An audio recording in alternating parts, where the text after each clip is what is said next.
Hello, hello, hello.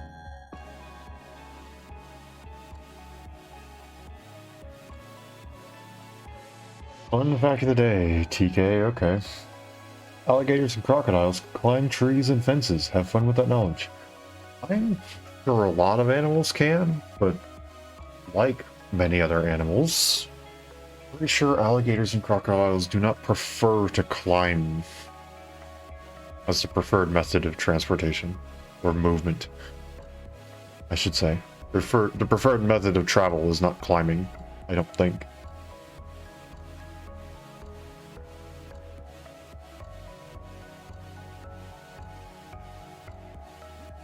And with that, we're gonna yes, today is more Arknights. We are hopping right back into Ideal City Endless Carnival. I believe we are halfway done with it, and the second half will be coming around momentarily.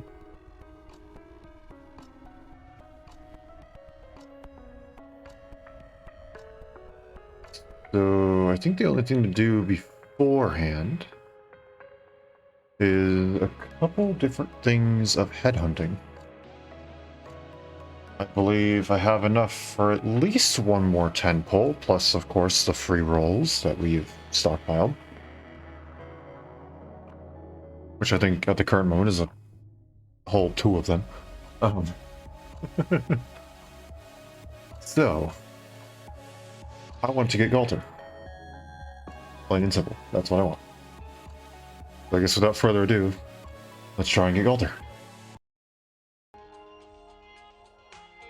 Here we go. We have done 97 rolls. I'm going to make it 98. Nope. Hello, I'm Roberta. We meet again. Once I sign here, I'll be your personal stylist, right? Let me have a free one. Nope. I'm scavenger.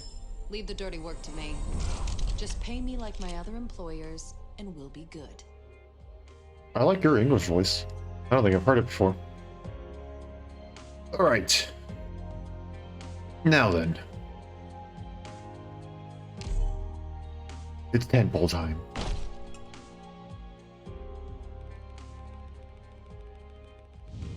Okay. No 6-star.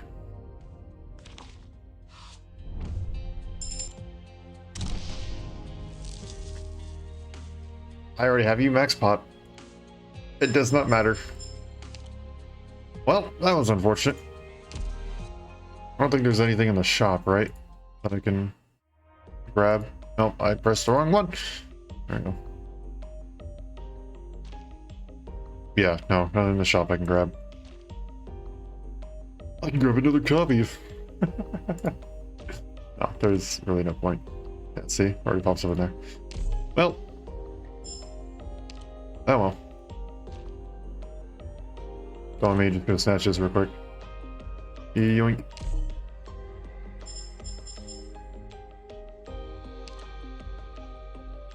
Also get an arcade hall? Oh heck yeah. Yoink. Grab some of that.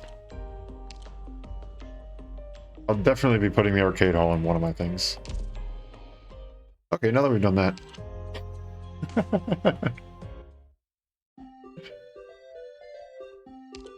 Hello, welcome, welcome, welcome. Let's see, what club of direction can we do today? Let's go with this one. I want the spikes. Give me the spikes. Oh, it's not a spike. What did it do?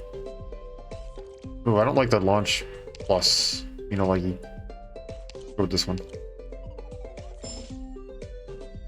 I already got that one before. They were almost the same. Go with that one, I guess. Oh, okay. I don't think... Yeah, no, we're good. Okay. You go into here. No extra gear. I thought it said we got extra gear. Because I thought we got another trickle thing. Okay, whatever.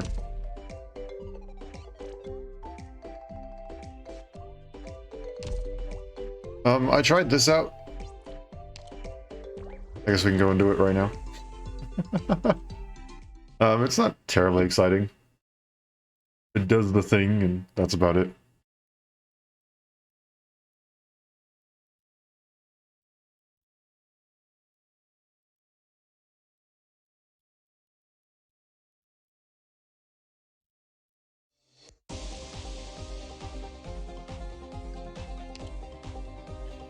Okay.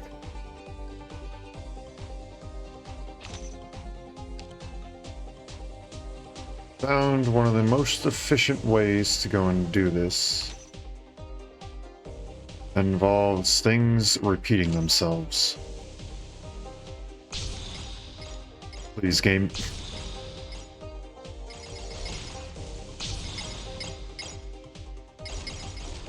And then we do that. Then we tell this one to go back up after Freak is there. Then we tell this one to go back. And then we tell this one to go back. Mission accomplished. I don't even think that's my record. I think it was slower than usual. That mode exists. Yeah, no, not even a new record. I did it while I was grinding because I unlocked a few extra parts. How goes the rolls? Unfortunately, we have now reached, I think it's 108 rolls, 109 rolls, excuse me. And I have few Zemka, which is good, but no Galter, and I am completely out of everything now. Which is unfortunate.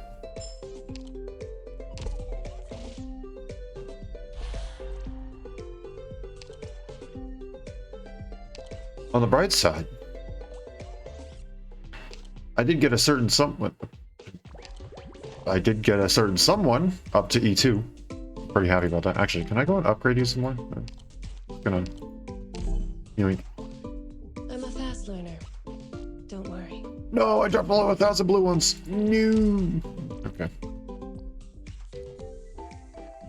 I've been spending too much trying to level people up.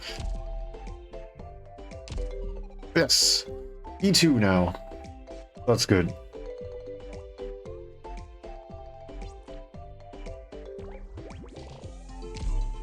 But now that I've done that, now that I just wasted all of my money on leveling her up, I now need to go and refill my wallet to go and build up Pozemka.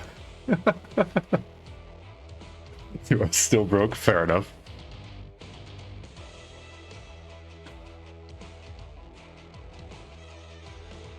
I probably should not have done that. I really should not have done that.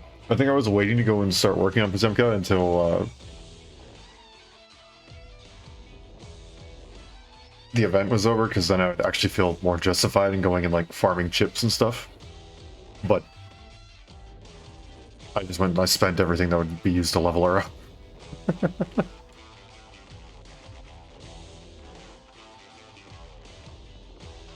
On a very, very stupid impulse.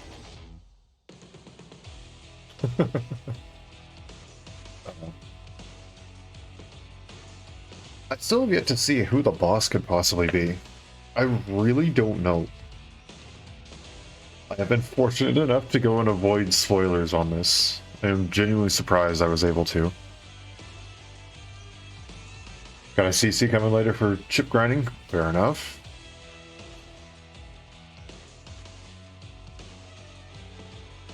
I'm sure as soon as this event ends, though, I'll just go and I'll run the thing a couple of times, and then boom, I'll bang. I got chips. Like, that's... Sorry, inside joke. Didn't even mean for that to come out like that. I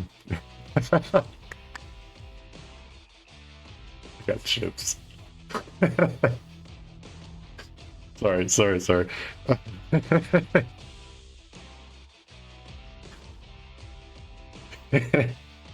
But yeah, I'm sure it won't take me too much. I don't know. I always just get like just enough to go and upgrade the operator, and then I don't get any more, which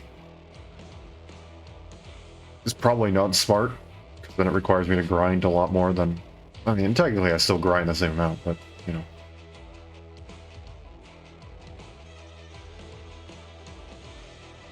It means every time I want to upgrade, I have to go and grind, instead of just having the materials from a previous grind. Which, I mean, that's fine. That's my own doing. Oh no, the consequences of my own actions.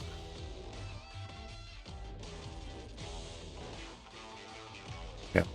She'll be upgraded soon. Soon enough. I just don't use... I don't remember what her class type is. Whatever that sniper class type is. I just don't use that often.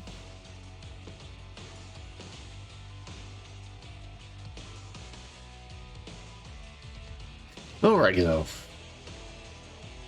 Shall we begin? Without further ado, let's begin the first joint Zarutsa Akula Rhodes Island swimming competition. I'm Croak Diamondface, Zarutsa's business representative. This broadcast is brought to you by Deculture Silverman's newest high-definition camera. First, let's take a look at the course. The race will take place on an underground lake that stretches from here all the way to the tunnel. Here are the rules. Anything goes, and whoever gets to the other side of the lake first is the winner. The winner will get an unlimited supply of my special craft ale for 1 month.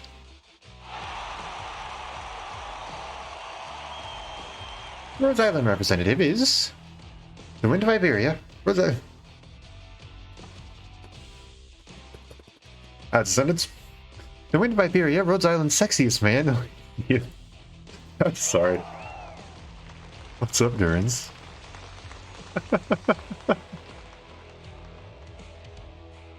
What a sad introduction why he pulled Croak to the side to talk to her.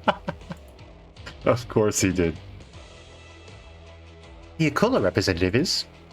Gavial. Before Gavial. Hey everybody. Why are they all whistling and cheering in the same way? We have a surprise for the Zarutsa representative. Mr. Edge, our environment and climate representative. Dota, you have complaints? How did a tunnel survey turn into a swimming competition? It's a rare opportunity, isn't it? We're still waiting on the equipment after all. Plus, it's not easy to go back and forth with the railway out of operation. We're going over anyway, we might as well do something fun with it. Have it your way. Aren't you coming? Not interested. I'd rather check up on Tomimi and Deculture's progress. Oh, boring Ursus woman. I'm not Ursus. But how do you convince Master Edge? I volunteered, I've told you. But... I just wanted you to help me out while you're having fun. And now that you've helped me, I certainly won't object to this little event. We have plenty who like to play in the water, and not a single one who's actually a good swimmer. It's about the pride of Zarutsa, after all, so I've got to put on this sack of old bones on the line. Let's sweat it, Master. A little friendly competition. You say that, but I can't have people talking about how Zarutsa lost to a bunch of surface dwellers. Otacha says she not interested. She didn't say she wouldn't do it. Durans aren't a pushy people. She doesn't want to join, I won't force her.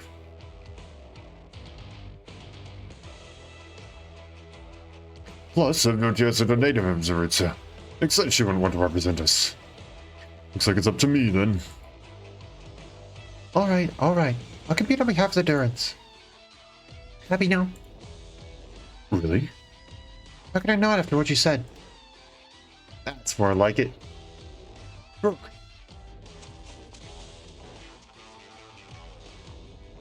I'm really going to participate, Abdullah?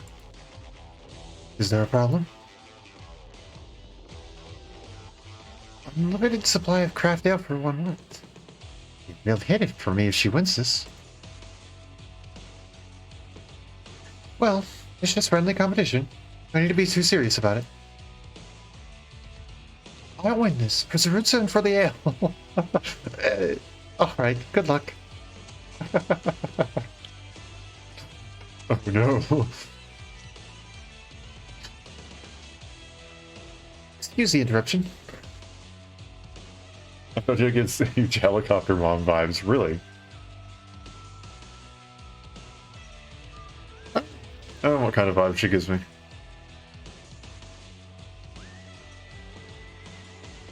Excuse the interruption, we have an announcement to make. Abdullah will be subbing in for Master Edge as the representative of Zarutza. Give a round of applause. Note how every other contestant was whistled for, but she didn't get whistled.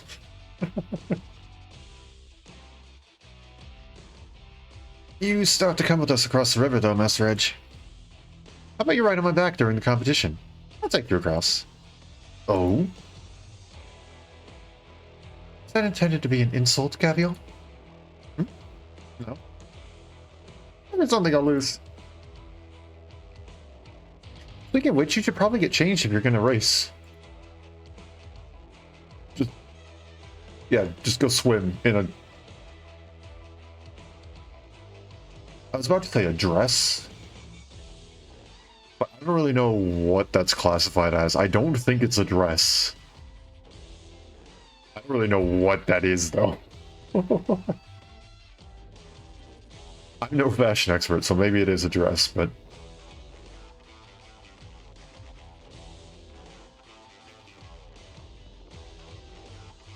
I don't know.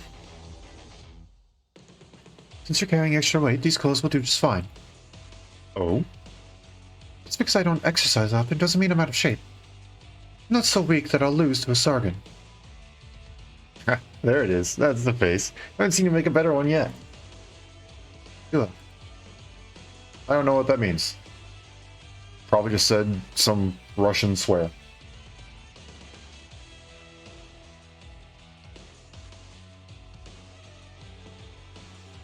Contestants, please take your positions. They're calling us. I have ears.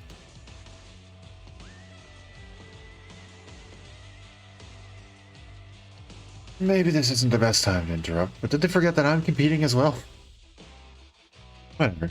We'll find out who has the real skills when the action starts. Yes, Gavial. Wait, Gavial. On your marks. Ready? Hang on tight, Master Edge. These can get a little rough once the race starts. Don't underestimate the wisdom of age. Get? Damn it, I got provoked into letting my air sign slip. I'll beat you, Gavial. That... Oh, come to think of it, I should have asked Croak to add the title Lone Ranger to my name. I'll remember for next time. It just occurred to me, I don't have to follow them if I don't want to... I don't have to follow them if I want to get a good angle with the camera. I don't have a boat. Can't exactly hold the camera while swimming. What do I do? Oh well, never mind. No.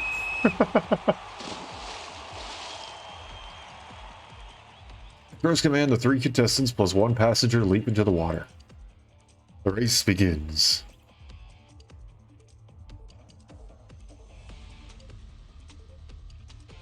Gavial has taken the lead. Since she came to Zarutza, Gavial was wowed or woed? I say woed. Wowed us with her superb athleticism.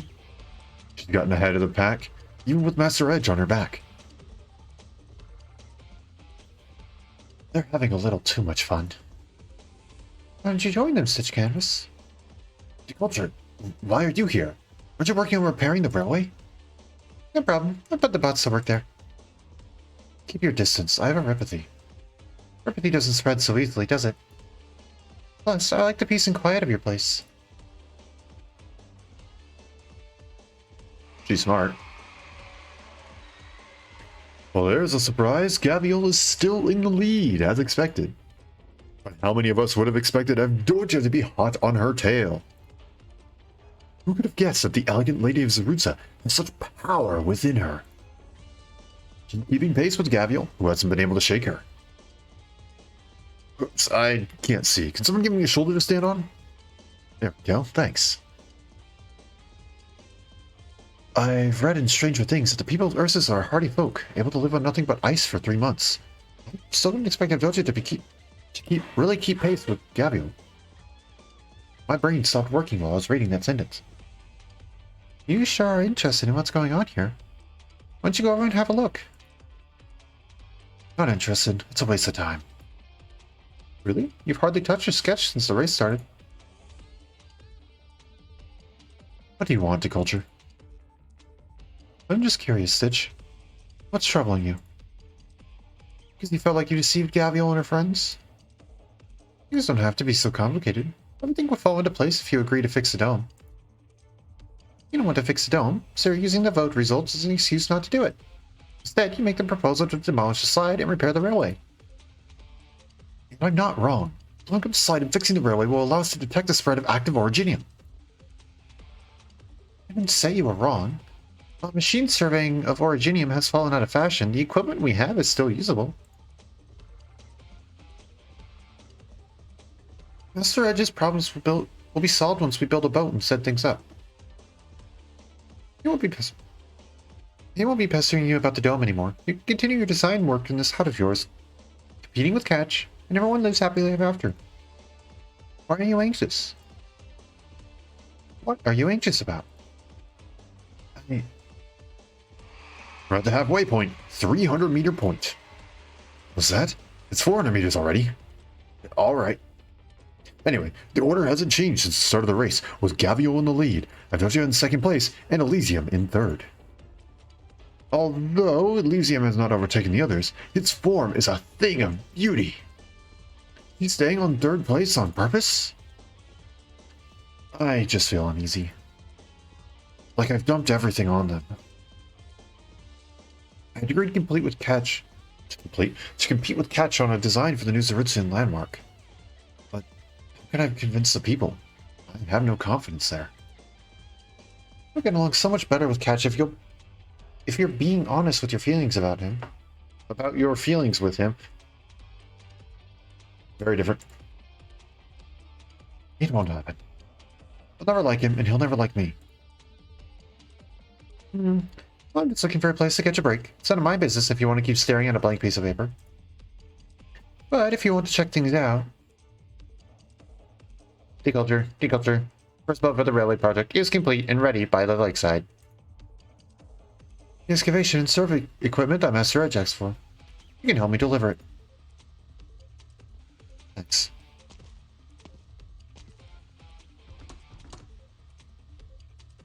Deculture. Taking care of Stitch.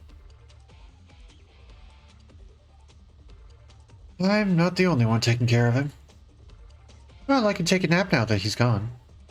I'll leave the rest to you and the surface dwellers. Do not worry. Samama, our friend, will help. Do not worry. You like her that much. Samama cares for us. We like Samama. What a strange service dweller.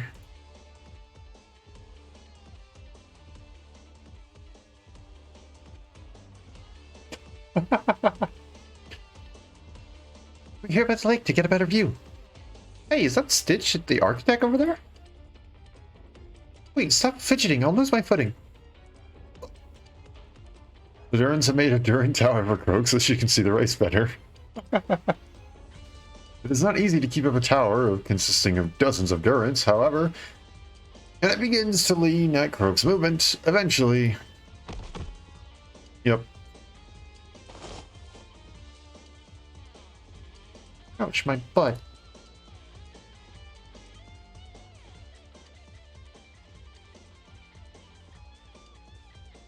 Robot said the boat is parked around here. Is the equipment that Master Edge checks for? I'll load Gavial's equipment onto it as well, and ask someone to bring the boat across.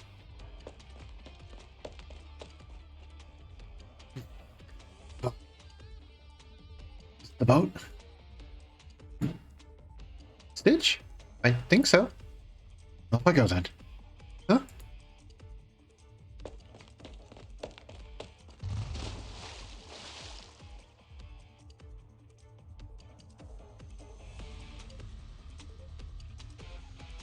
Oh, he just got onto the boat that the robots brought to Lakeside, and he's sailing across the lake. Did he come to join the competition? Come to think of it, the rules don't say you can't use vehicles. I mean, yeah, she did say anything goes. He could just, like, use the boat.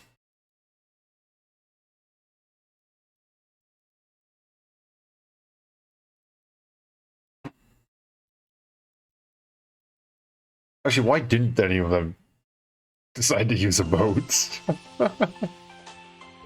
Things are different. I don't want to hide myself any longer. This should be interesting. In time, I'll find the right place for myself, too. I'll place you there. I know that you're gonna get bonked. It's fine though.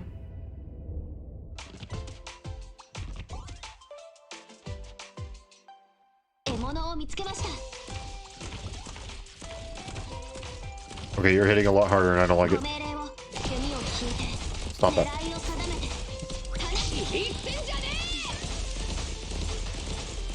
Oh, that's clever. A little duel. My toxicant is ready.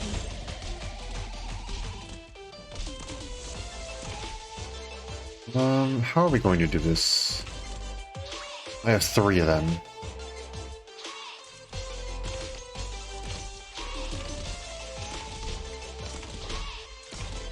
I do appreciate the stuns of Cruz altered during this event. Please, my toxins will slowly burn your life away. Oh, I just realized Blue Poison got English? Don't be scared of me. I don't know why I didn't notice that before. I just now noticed. So like, wait, hold on. Where did Waga High go?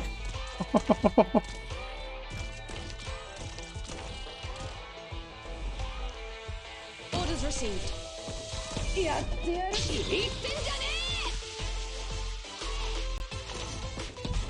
Here's what we're gonna do. We're just gonna make it bounce back and forth in the center here.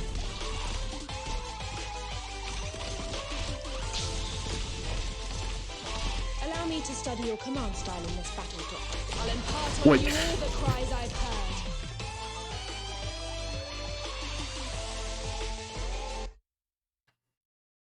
I done goof. Not a worry, Doctor.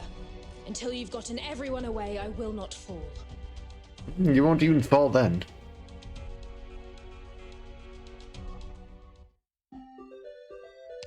Hey, big dum dum. Not watching block count. Probably need to do that.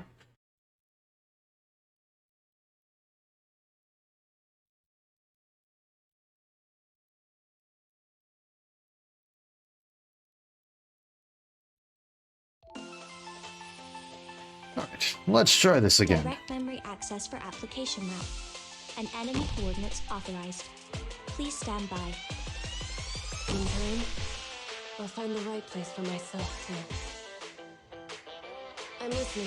You've gone astray.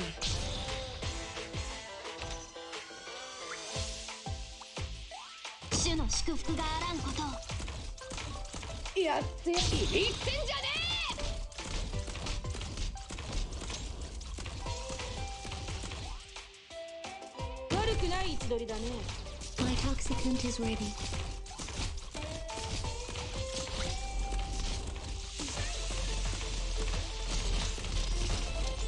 Right there. Step forwards.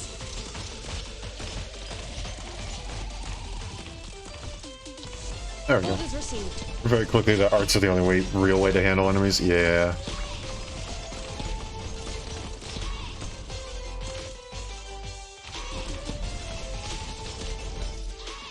Arch unit charging.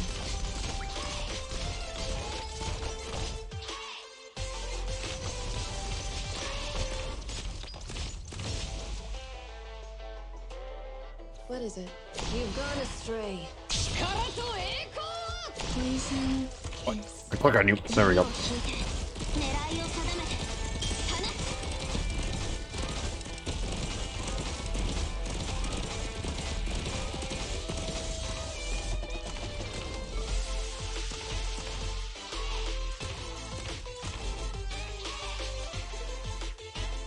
me to I start really like this music. This is great.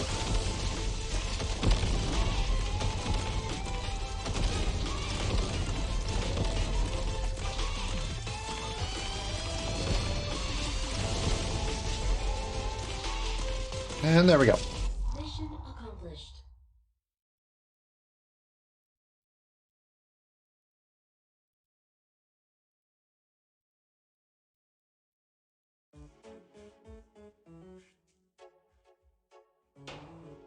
Reminds me of like this specific theme right here, that the one that's currently going on in the background.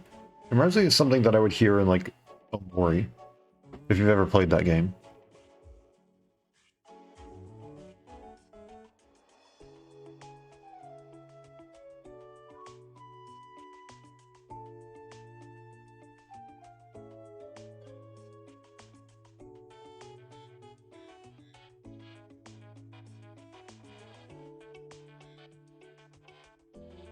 Right? Does it not sound like something that come out of Omori?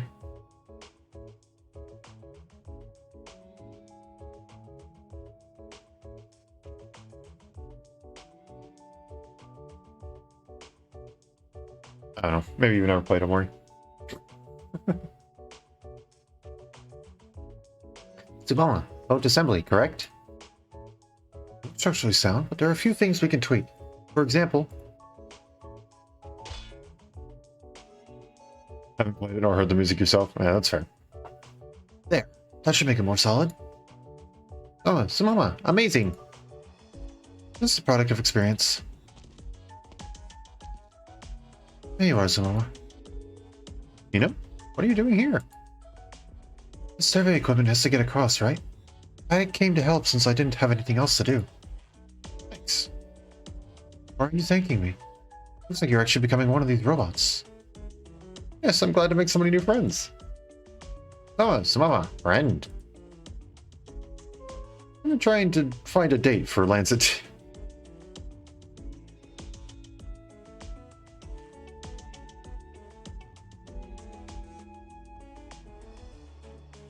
So she's given up on that herself, huh?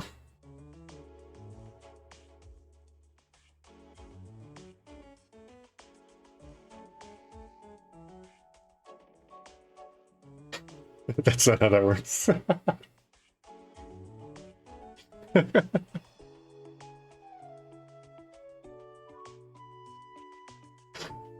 She decided if I can't date Lancet, I'll find someone else to do it for me.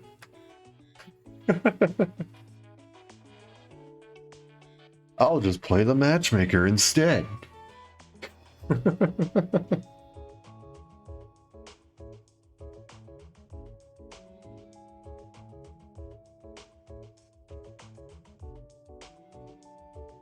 Lancet 2 is the robot that came with Rhodes Island, right? Yes, she's my big sister now. I'm not skilled enough to make a robot as smart as Lancet 2, so I'm trying to find one in this group. And? They're very nice, but not really her type.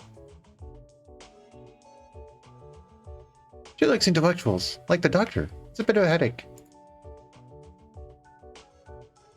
Ian's like, are we talking about the same robot? Never mind. You're not the only weirdo in Tiako. Hey, everybody! Oh. Never mind. I thought it said announcer from afar, not announcement. I thought it was a different person. Hey everybody, this is Croak, and I found a safer vantage point to continue the broadcast from. How far until goal? 300 meters?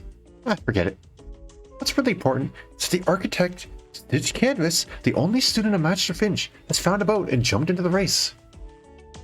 Oh? Looks like he's talking to us. Let's zoom in and find out what he's saying.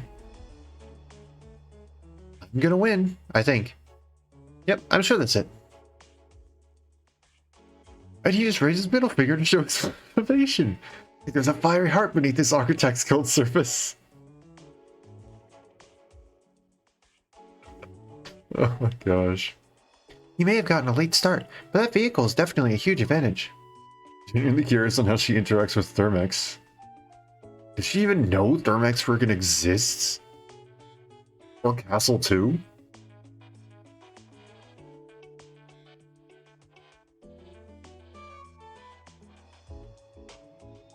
maybe, not sure.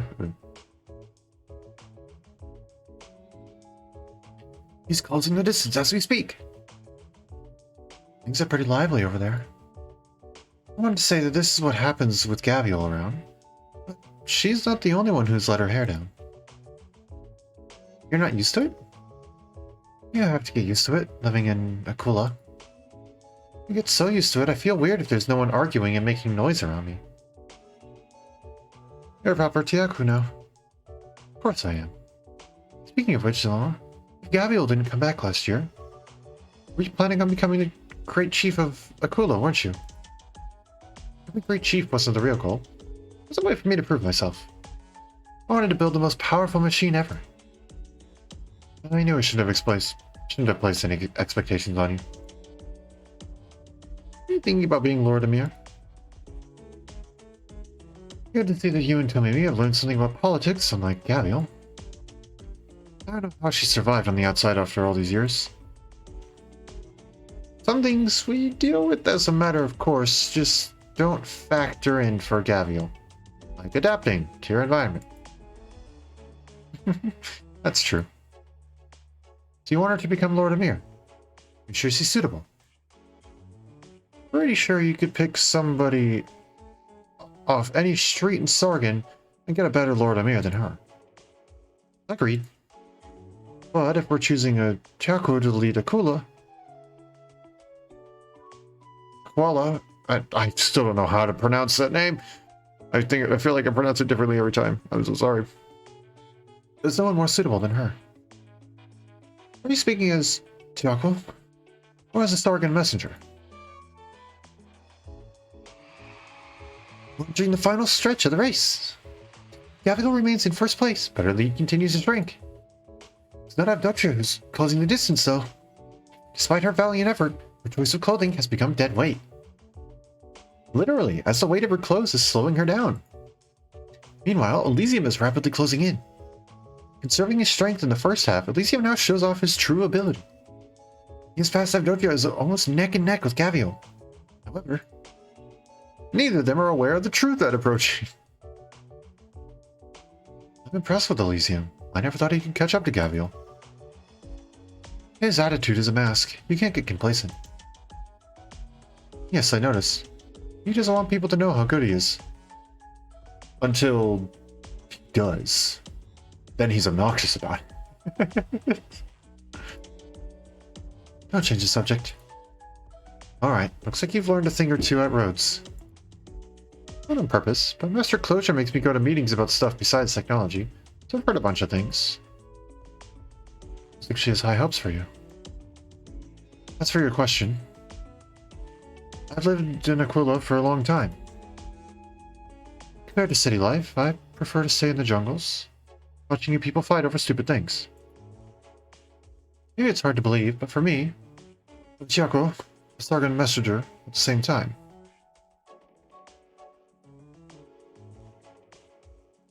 Excellent first shot. I don't have to pick. Well, I guess I could say my Sarkin perspective tells me that I won't stay unexplored forever. That's why I hope you'll seize the opportunity. I believe you. We're heading towards the climax. Exercising his explosive potential, Elysium has almost caught up to Gavial. She's not out of the race yet, though, and she's still keeping pace with the two in front of her. No need to push it, Avdotria. But now all three of them have noticed the threat approaching from behind. Stitch riding in his boat. The wonders of machinery. He's caught up to the three in front of him in a very short period of time. Only 100 meters to the goal. It's like we're on the starting line again. 3 swimmers in a boat, racing their way to the final stretch. But Enum, I won't help you convince her. Gavial should not sit in that chair. You'll get the same answer if you ask Tomimi. Why? Figure it out for yourself. I'm busy. Fine. You have too much free time. You can only build this boat while you think about it. You really count every last coin, don't you? 80 meters! She got caught in the boat's wake. Coughing and she has to stop. Yes! I mean, what a shame. 50 meters. You don't want Elysium to win either. Elysium will also drink your entire warehouse under the table. Drink the entire country right under the table. Forget Ursus. He'll do it too. Elysium tries to board the boat, but took an accidental hit from Master Edge, who's angry at Stitch. It falls back into the water. There are bubbles coming to the surface. Is he okay? 30 meters. Master Edge leaps from Gabriel's back onto the yolk egg and hits Stitch on the head. Ouch, that must have hurt. By the way, Aokeg is the name that Diddus gave to his boat, following in the footsteps of my other masterpiece, the Great Aquapit. Looks like the winner will be Wait, not quite. The fight between Master Edge and Stitch has destroyed the boat's instruments. There's an ominous rumble coming from the Aokeg. She guesses ahead like an arrow. Not even Gavial can catch the out-of-control boat. The boat is the first to arrive at the goal. The winner of this swimming contest is the Aokeg. No one gets the no one gets the ale, just the boat. What? Wait, it's not over yet. The Aokeg isn't satisfied with simply crossing the finish line. She rushes ashore and charges towards the cave-in. Boom. Master Edge and Stitch are thrown from the boat. The Aokeg has put a huge hole in the rock, blocking the tunnel exit. Poor Aokeg, never to taste the breakfast of champions. Moment of silence for her. What on earth are these people doing?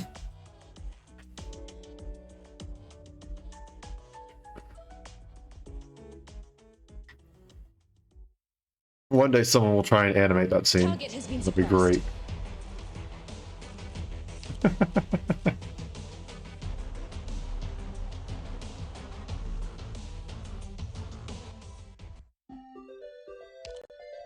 We should have another thingamabob right now. Yep. Yoink. Give me something good. Give me something good.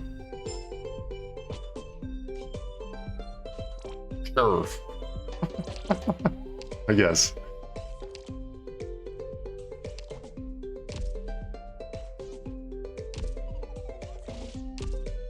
And then... There we go. We finally got to the boy. I'm Operator Minimalist, freshly dragged here by Gabriel. So, this is what a nomadic landship's like. You must have a much easier time avoiding catastrophes than we do underground. The only thing in those fools' heads is merrily drinking their lives away. Ow! Gabriel, what did you hit me for? That's pretty good. He plays that pretty well. We're gonna grab that before I did this. Give me something good.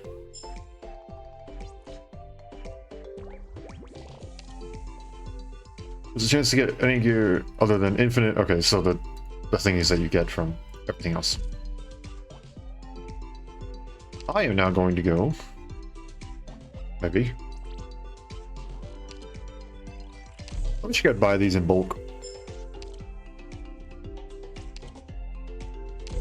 I don't even think I have enough. I think I only have enough for one more. And then the next one will be too expensive. Yep. So much for that. Alright, number 6. Here we go.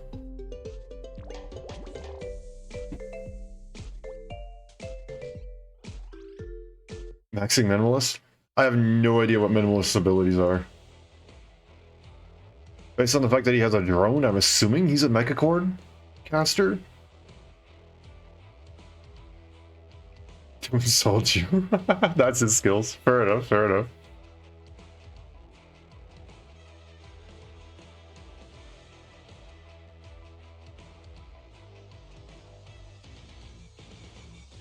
What even is Stitch? I actually didn't even look.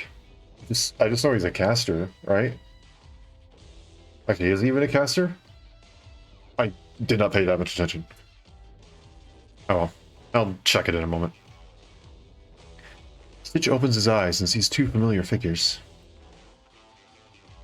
I got you a fresh change of clothes here. Thank you. Also, Croak, drink a little less in the future. Be on the safe side. Sorry. All's well that ends well, don't you say? He's banished to the Shadow Realm.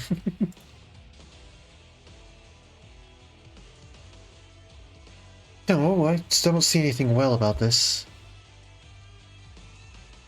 In the meantime, I suppose I'll find somewhere to change. With that, the two of them notice Stitch has come too. Good morning, Stitch. What happened to me?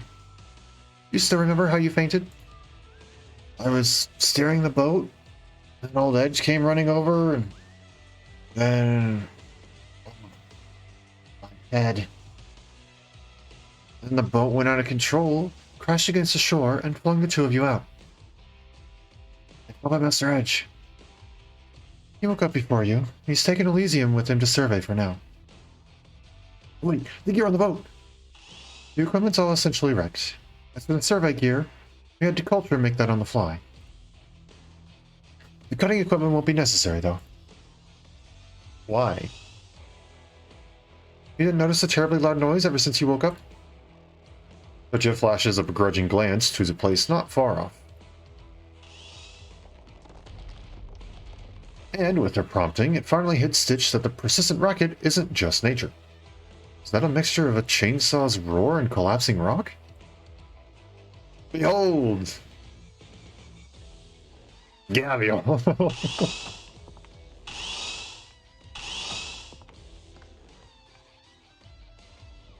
Gavial, what in your right mind are you doing?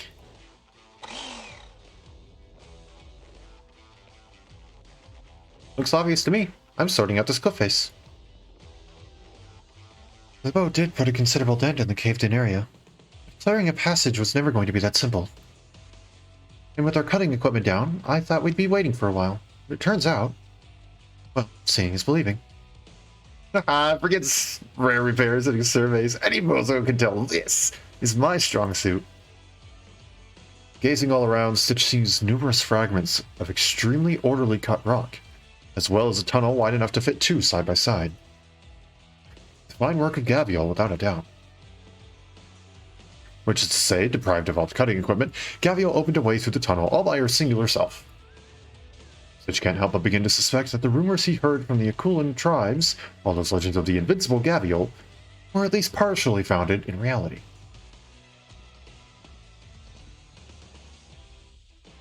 Oh, hey, Elysium. How'd you come back so soon? What happened? Where's Master Edge? Things have gone a little south, Gavial. Huh? Need some giant originium slugs sewed up, or what? I heard Province saw something like that in Siesta. It was just some creature. I guarantee I'd be happy to wisecrack with you right now. Follow me.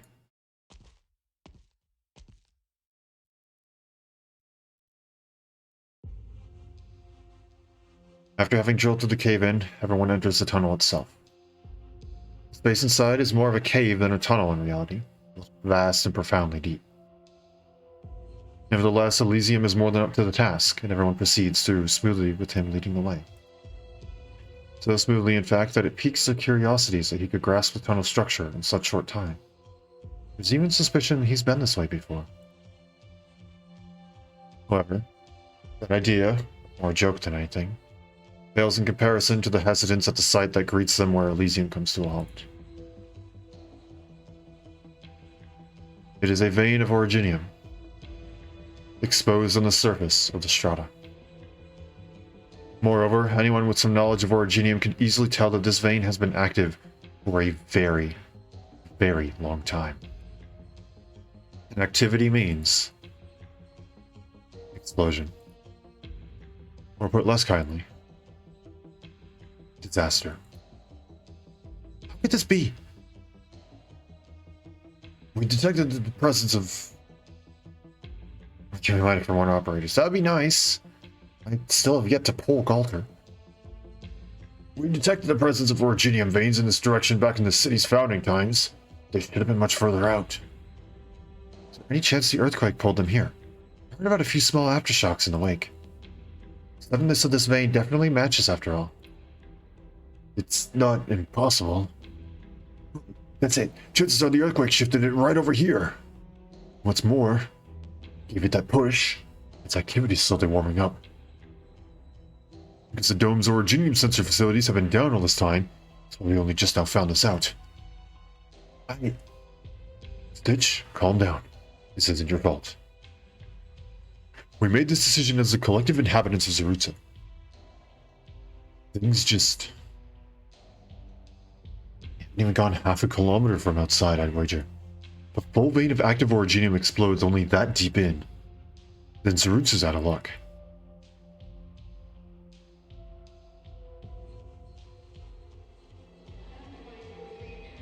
Well, that's what Dublin tried to do. Origin. That's what Dublin tried to do. That's basically all of chapter, I think it's 9 or 10. Chapter 10. I think chapter 10.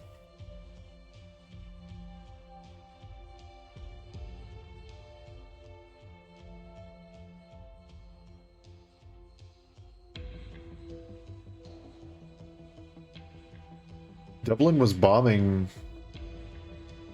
pretty much all of Victoria, as much of Victoria as they could, specifically County Haylock, to try and get everyone to become infected, and anyone who didn't side with them and basically join their whole evil acts, I guess, was basically killed on the spot. Wouldn't you want superpower? I don't know. It's a double-edged sword that could go horribly, horribly wrong in your direction.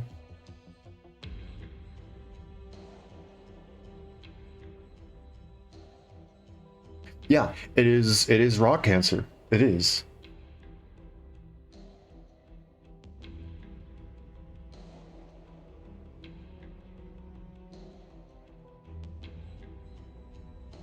That's the whole. That's what it's called. You only get the powers if you get extreme cases of it too. Yeah, which means basically, like I said, it's a double-edged sword. The more power you get off of it, the more years you shave off of your life. If you want to get really powerful, sure, go ahead, but you only live a couple of years after that.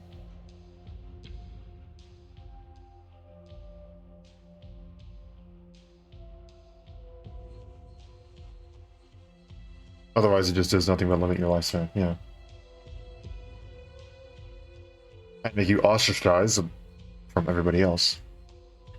Now, if they make a way to perfectly control how much of it you have in your body, they perfect that cure so well, the doctor goes and makes the perfect cure that makes it so you can perfectly control how much of it you have in your body. Then, oh yeah, just about everyone is probably going to actively get erypathy to go and power up, and then just get large amounts of the cure so they can perfectly moderate it. That they keep the power without all the detrimental effects.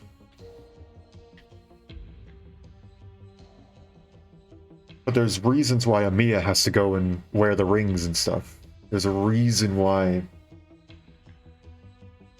so much of this stuff has to be very, very closely monitored. While the operators have to go in for regular checkups.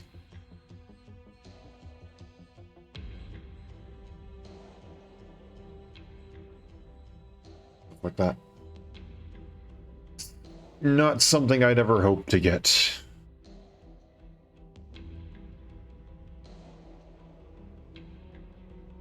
Attention all residents of Zerutza. We interrupt this broadcast with an urgent notice. Following the conclusion of our swimming competition prior, Master Edge has taken the initiative in leading a selection of other contestants through the cave-in to survey the tunnel. The results of this survey are not optimistic. Master Edge has discovered an originium vein in the tunnel, located approximately 1 kilometer from the city. We tentatively speculate this originium's vein existence was known at the time of Zerutza's founding, in a stratum approximately 3 kilometers out. However, tectonic shift originating in the earthquake half a year ago caused this vein to warp and extend closer to our city, and kickstarted its activation in the progress. Thank you for following, I really appreciate it. Currently, Master Edge is leading experts to urgently evaluate this originium vein's level of activity, and let's determine at what point in the future it will explode. We will provide further updates once accurate conclusions can be drawn.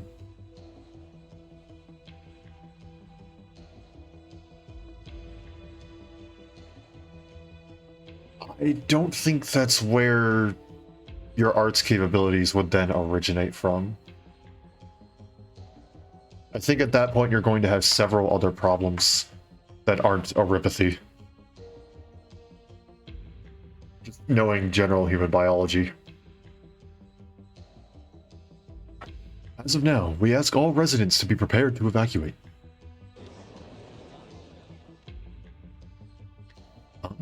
An active originium vein is going to explode. Where's this coming from? Judging by the broadcast, we never picked it up after the earthquake wrecked the dome, since originium sensor functions never got fixed since. Now that you mention it, I'm pretty sure I've heard Master Edge make mention of the sort.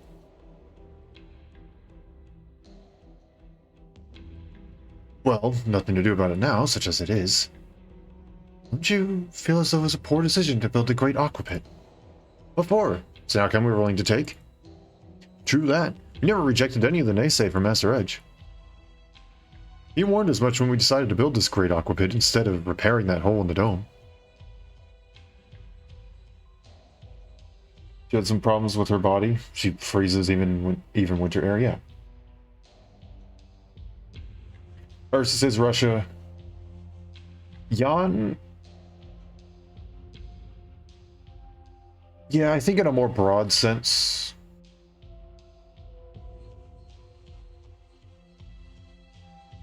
I think it's.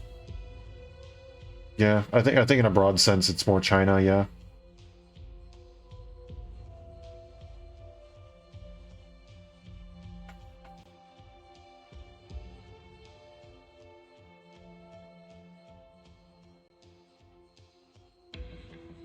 I think Lungaman might be the more specific thing you're looking for.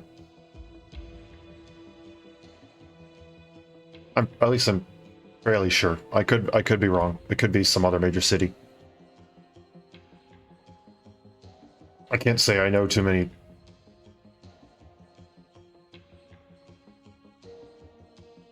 Yeah, no, I don't know too many, so I don't know too much about that area.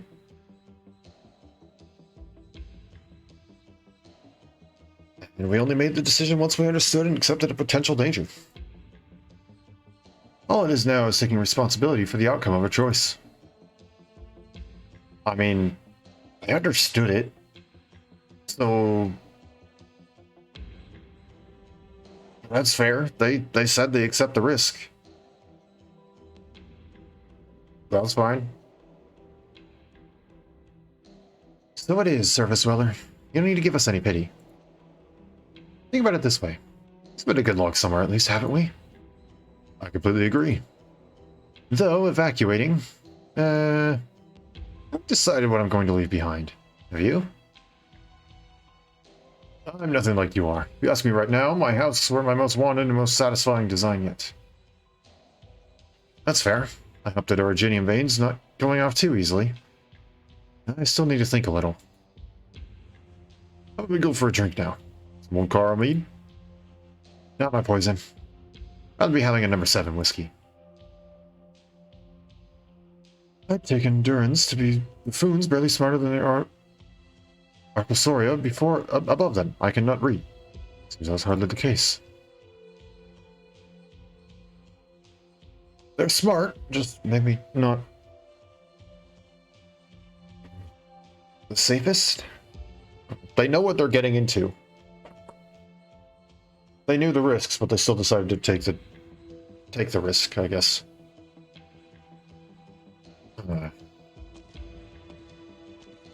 What's the outlook, Master Edge? We'll need a little more time to be sure. But based on my experience, it'll go off within a month. A month? We should lay the railway while we have the chance and arrange to evacuate the residents to the tunnel. Not a chance. Not enough time. Much more feasible if we dig a temporary shelter deeper in. We're all aware the dome might be able to suppress some of the vein's explosive force should it go off. But the real issue is the originium dust scattering afterwards. Once it happens, the dust will fill this entire space, and all of us will be affected by it. We have to repair the railway despite any danger at this point, and then we clear any obstructions and have everyone take refuge in Utsmuga. The tunnel's already wall to wall with originium now. It'll be a nightmare to pass through safety. Yeah, Rhodes is not actually Rhode Island. One letter difference, and it makes it very different. The only thing that's similar is they're both actually quite small considering the landmass. Roots is home to hundreds of thousands. Do you not understand how much time it'll take to feed them carefully through that tunnel? That's 2 by 2 at most in there, you realize that? Victoria is probably UK. I think that's right, yeah. Hey, cool the quibbling. Most of the time you can tell,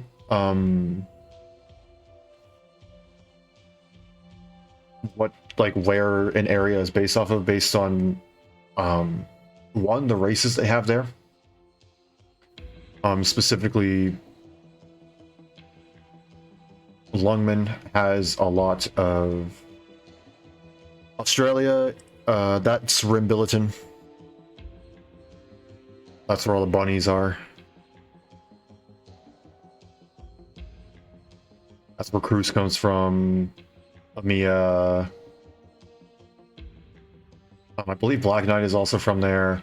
Frost Nova is also, I believe, from there. She just grew up in Ursus.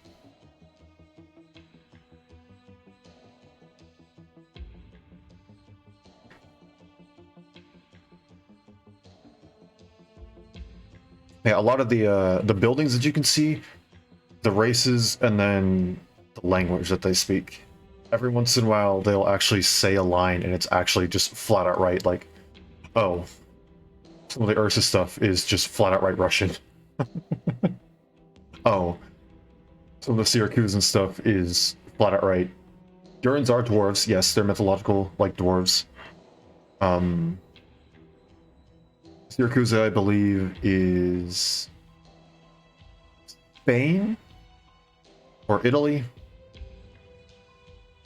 I think it's Italy. I think it's Italy. Silly? I know Laterano is the Vatican. Victoria, like you said, is the UK. And Susuro is sus, indeed.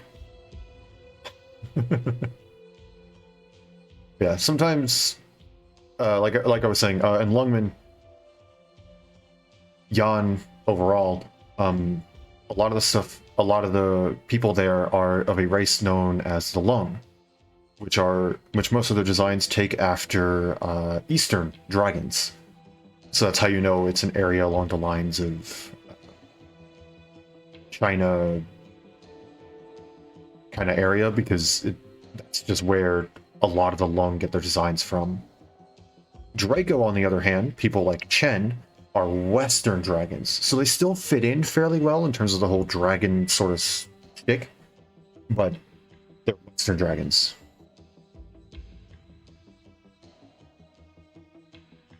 I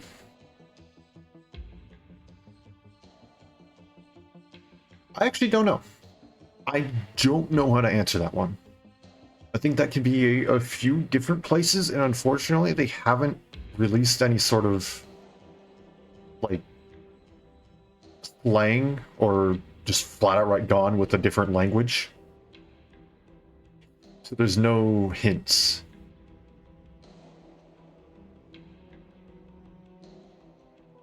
Yeah, because there's a lot of there have been, and there's still currently, not as many, but currently there are still some tribal civilizations that could still fit the bill. Yeah, who knows? Gabriel, I get to you in a moment. Master Edge, do you honestly have a better plan? I believe we should begin immediately digging away from the Originium vein. We dig a small-scale shelter big enough to hold everyone, then we seal off the way to it. Just a question of digging deep enough. It'll be a harrowing feat to construct a shelter for hundreds of thousands in this short time, even with all the technology Zaritza has. Besides, that's hundreds of thousands of lives to support. What do you propose there? You think waltzing through the tunnel solves that? At least there'll be leeway to begin to do so, provided we pass the most dangerous part of the vein. But if we stay in a temporary shelter, then consider what happens once the Originium seals off our singular passage to any other city. We'll have nothing to look forward to but a drawn-out death. I can see your point there. I still believe... Of course, I understand the risk in my argument. It's the least worst option we have now. Lesser of many evils. You know, Avdoja. If it's not important, can you hold your peace for now, Gaviel? Don't really want to disturb you guys either, but... Seeing as the tunnel's blocked... Our only option left is to fix that super convenient lift-o-matic one Tomomi mentioned, bring all the Durants to surface. Let them live with our tribes for a while, right? I mean, anything wrong with that idea? Guess I've been arguing over this forever. We head for the surface. Yeah. Guys, did you never consider that before?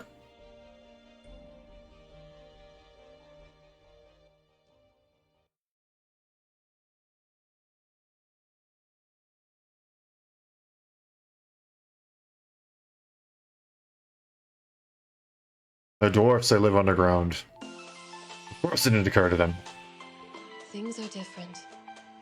I don't want to have This should be interesting. Ikuzo! Oh, that's what we're doing here? Okay.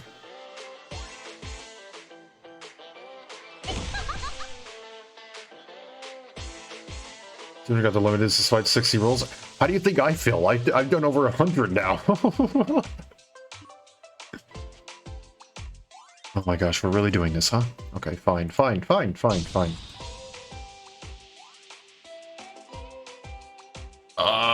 my, how am I going to do this? We'll do that. This is the position, right?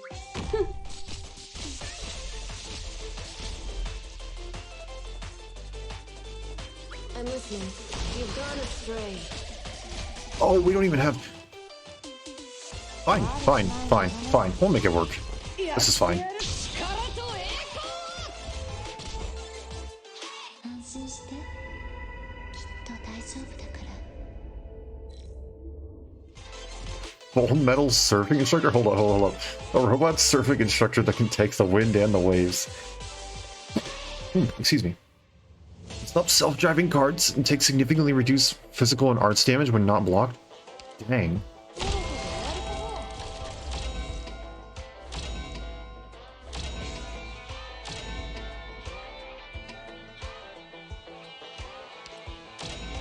Please, thank you. I'll do my best.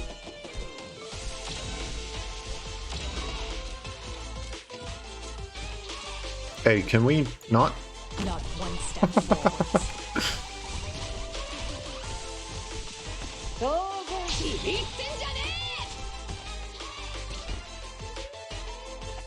I will complete my assignment. 空気の陸地乾きすぎね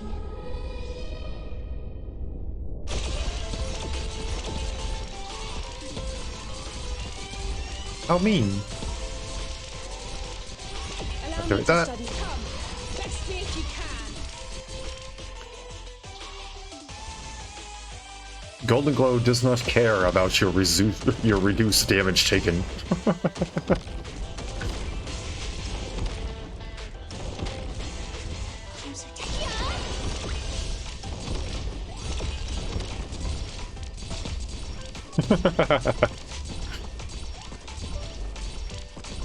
There we go. Perfect.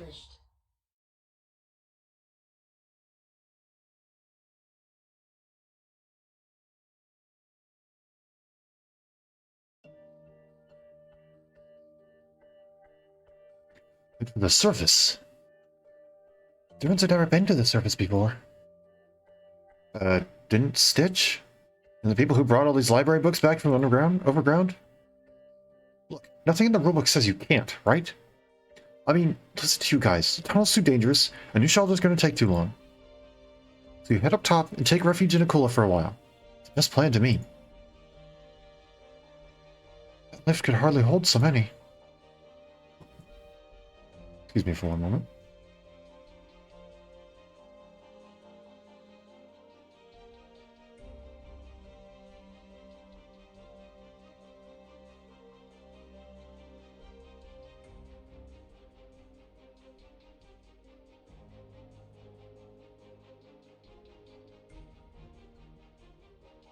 Well done. I really want to refute you, but your group missed it during your time in Sarutsa. Trains are by far the most common means of transport in Duran society. Though lifts are convenient for vertical movement, Duran cities aren't nomadic. They face risk of destruction from the moment they're built. Lifts that can only move vertically have far less use to them than trains do. Moreover, Duran explorers have calculated that Duran cities often lie 1,000 to 1,500 meters below the surface. Hardly any cities exist outside that range. Which is to say, Duran's probed the underground in horizontals. It's rare for there to be one city just 100, maybe 200 meters below another. So what does this have to do with the lift? I know explaining this to you is a waste of time. I have to show responsibility for others here. What you're trying to tell me is that trains are more Duran handy, yeah? I suppose so. And given that, what purpose would a lift then have for existing? I get it. It's for resources, isn't it? I don't claim to know why the Durans tend to expand their cities horizontally. Some kind of ingrained habit, I guess. But forget that. It doesn't mean they scout out resources horizontally as well, right? But you were playing the braggart when you claimed you'd been places. I can definitely see your prowess now. Ah oui. Gavial, check it. Even Miss Avdotya sees my worth here better than you do. Big whoop, don't care. Miss Avdotya, next time you get into an argument with Gavial, I'm on your side. I'll be fine, thank you. Elysium. Anyhow, you're correct. Durans are filled with passion for probing underground, especially for minerals. In addition, city planning requires the joint decisions of many, while digging is something each Duran is free to commit at their leisure. Consequently, they often end up digging several hundred meters above or below their cities out of sheer unawareness. In fact, quite a number of Duran historians believe the first Duran lift was only designed when an industrial representative discovered a vein in the roof of their own city. It'd be most convenient to dig straight to it. However, following an unchecked surge of Duran interest in the surface, such lifts have often been used as shortcuts to the overground. Huh.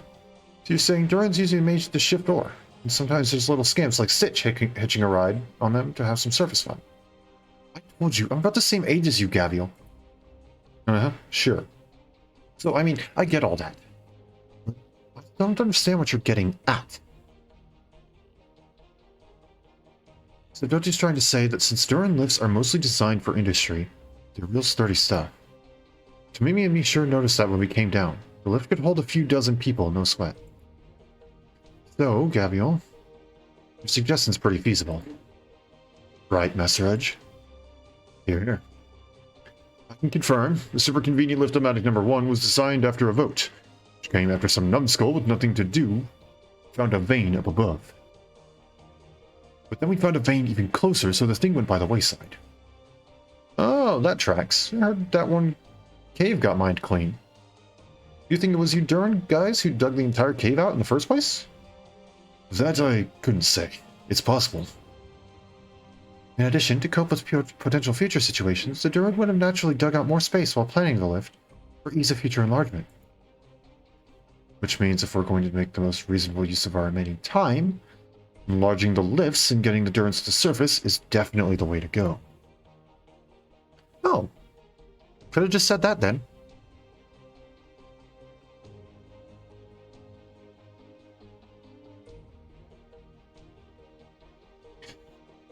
If you only know what to do, and why you're not doing it, then you'll run into setbacks someday. Yeah, I know that. But I'm a doctor, Avdotya. And look, you know it deep down, don't you? How could I ever not trust you? Why didn't anyone tell me we were getting along so well? In my opinion, we're already best buds. He doesn't believe that. Long and short of it is, I approve of Gaviel's suggestion. You can hammer out the remaining details. I'll be continuing the survey. I'll help you out, Master Edge. My routes can transmit info. Return of any results, I can notify everyone first thing. Bye.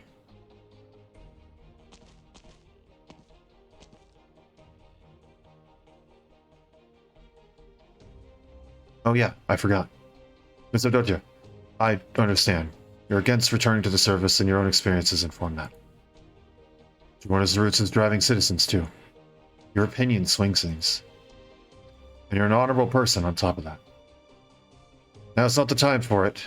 And you get that, don't you?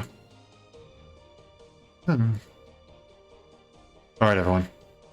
Rustle us up a happy plan. Well, Master Edge too. No point in tossing around landmark designs now. I think there's anything you can do in there, right? Can I not be concerned for my own city? Oh, sure. Knock yourself out.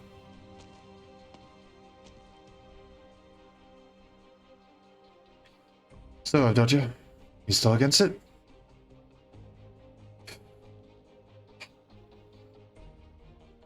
This is the best method we have to save the people of Zerutza. My small contrarianism hardly amounts to anything. However, Gaviel, you are very strong. Stronger, even, than most Ursa soldiers I've met. But this isn't a problem you can solve with just strength. Have you thought about how we're dealing with hundreds of thousands of Durids here?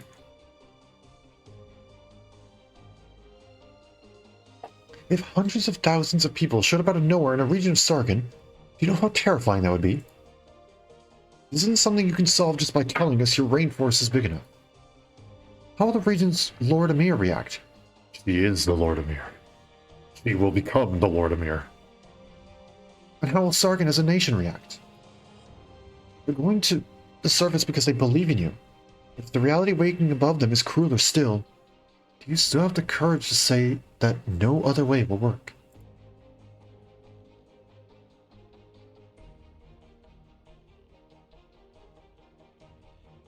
Gaviel, you'd be the most fitting Lord Emir for Akula. You were the only one who can rein in each and every Tiaku. One is waiting your return. And if you simply cannot do it, it's ultimately likely that a Lord Emir from the court of Sargon will come to govern Akula instead. When that happens, Akula will no longer be the free land you knew.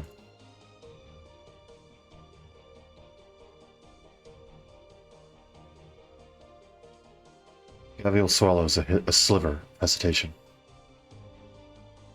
She realizes the choice is now facing her, waiting. But she didn't even notice that it came. No, she's not unwilling to assume this duty. Far from it. Not even on her vagrant trails, not even in her days on end at Rhodes Island, did she ever forget Akula and her people. However, neither has she forgotten the decision she made when she resolved to lead Akula in the first place. She was going to study medicine. She was going to save the Eurypathy sufferer. Those two choices she made were the right ones. And they were what she wanted. That's how simple it was. That's why she never found it this hard to choose. It seems it's crossed your mind. You're not that much of a simpleton. So, Gaviel, if you can truly settle this problem, then I'd be willing to even persuade the Durance for you. What is your answer?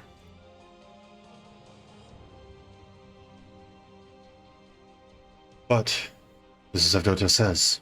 This is the only way to save Irutsa. Her becoming the Lord Emir would solve this problem.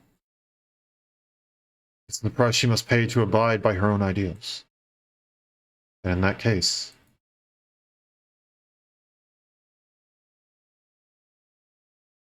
I'll be Akula's Lord Emir, and I'll bear responsibility for this. Tomimi?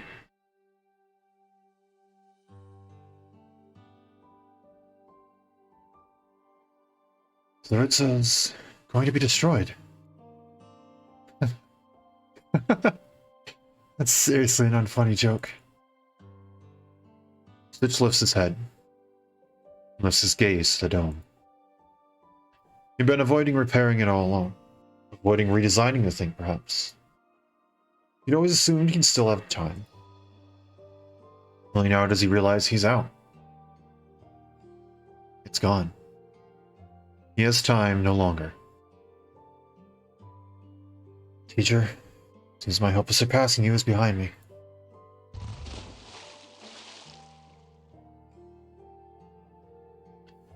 Stitch jumps aboard a small boat and sails it for the other shore.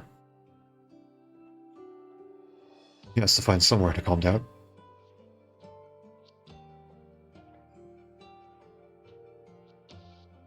Timothy, what are you doing here? We were bringing Master Urgent's equipment and workers over and came to see how it was going while we were here. Looks like we were right to do it. You too as well. Hold on, so, Timothy, have you ever actually seriously considered what you just said? Of course I have. Kula's always been without a Lord Emir, Miss Avdotya. Just like you said, if all those Durans went to the surface, they'd draw the attention of the Sargon government for sure. Before that happens, I'll be the Sargon Lord Emir to govern the Akula region, and I'll make this all smooth and simple. No Lord Emir. Even then, becoming a Lord Emir isn't... I hold the status of Sargon's government posted Akula messenger and scout. If I assist, and provided Akula comes to have a Lord Emir before drawing government attention, this incident would be wholly suppressed. That should ease some of your concern, correct? But Tomimi, you... It's alright. This way you don't need to go through any trouble, Gaviel. I mean, yeah, but... No pressure, Gaviel. Tomimi's volunteering to do it, and if she doesn't, then I can do it too.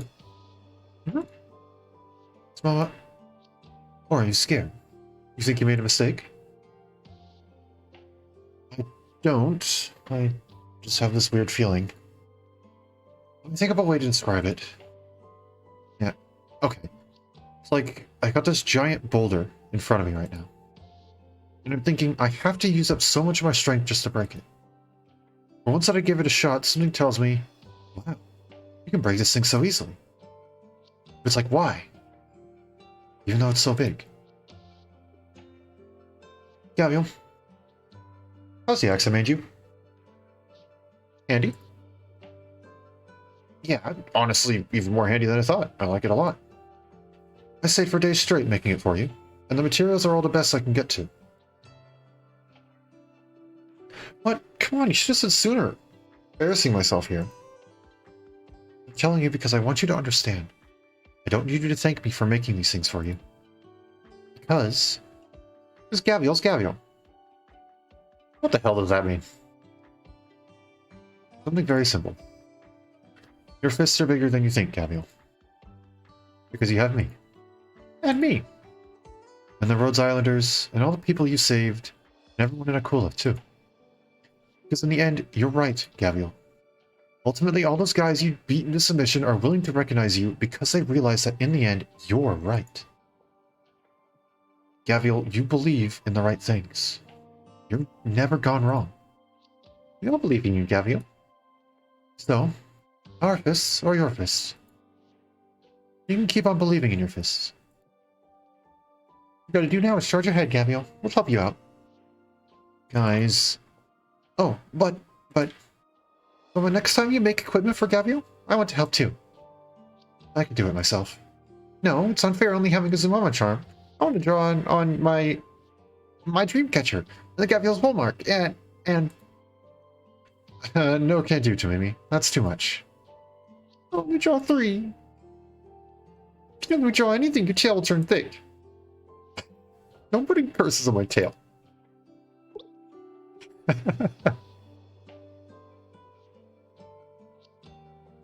Gavial, please don't block my head. So anyway, Adotia, can sense that this Lupo woman to her side is having a somewhat hard time believing her eyes. But to herself, it's a trivial, banal thing. She lets out a small sigh. She knows that finally, she's come to a decision too.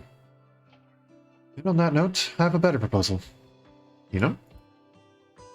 I'll serve as cool as Lord Amir. Huh? I've hung around with you as a government messenger for all these years. I have the right to stand for Lord Amir. I just didn't want to before, that's all. Seeing as we have to force Tomimi back from Rhodes Island, whereas I've been in Akula the whole time, make for a tighter fit for Lord Amir, wouldn't I? I imagine that better assuages your concerns, Avdojo. Yes, it does, but I have to say, you people really boggle my mind. No, we're just a couple of fools living in the rainforest. Are you really sure about this? Well, this way you won't need to leave Gavial, will you? Gavial, I have this feeling we'll be fine friends, won't we? Of course we will. You insist, then? I'll go right on ahead. Now I see. All aside, you've definitely persuaded me. I'll make good on my commitment. However, Gavial, don't get carried away yet. An entire city's worth of people are headed for the surface. There's no precedent for something like this in all of Duran history. Something the entire city has to decide on, and if the people ultimately dissent, we're out of luck. It's exactly why we need you to talk them over. Not to worry. Made you my promise. I'll do all I can. Thanks. Honestly, I should be thanking you on behalf of all these roots. Huh? What'd you say? I said I need to return and make some preparations. Alright, are you able to draft my speech for me? Yeah, no. I suggest you do something that plays to your strengths. If I do need your help at any point, I'll let you know. Alright, Edom. Gotta get you and Zamama back to the surface stat. Evac the elderly and children to someplace around Akula. Next. Task force with the working adults to enlarge the lifts, right? You got it. No problem. What about me, Gavial? You stay by my side, Tomimi. Leggio's good on assistance. Let's go see if we can help out Master Edge with anything. Alright, excuse us.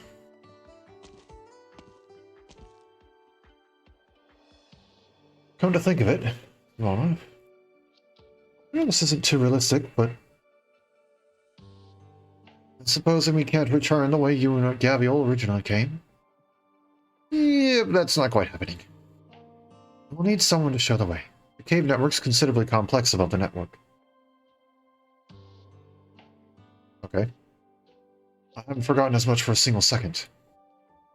Stitch could work, since he brought us down. Elysium too. Might even find the way better than Stitch did. No need, seeing as we still have time. You come with me. I'll be honest, Luck played an enormous part in Stitch emerging from such a complex network alive. Elysium's helping Master Edge out, so let's let him be here. You mean to say you know the way? The likelihood is no one in modern-day Sarutsa does. Did you know the Duran adventure is filled with the spirit of exploration? Each time they finish a foray, they're always happy to record everything they've seen and heard in books so they can share with their companions. And in the library, I once read such an adventurer's log, which finally detailed how he went to the cave network above the lift and made it to the surface. And while I don't know where said adventurer is now, he was considerate enough to leave behind a map.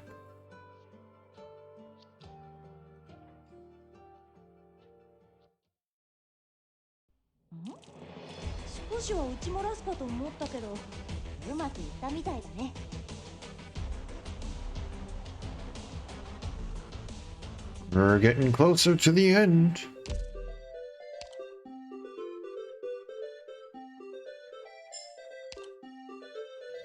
I see 6 with a 3-star rating and launched 10 or more self-driving cars. Did I not launch 10 of them? I thought I launched 10 of them. take that. You can beat the end. We got the spikes. We got the spikes. We got the spikes. We got the spikes. We got the spikes. I don't need the darn thing. I just... Attack speed plus 20 for 5 seconds versus attack speed plus 40 for 5 seconds. Okay. I'm going to rework my car.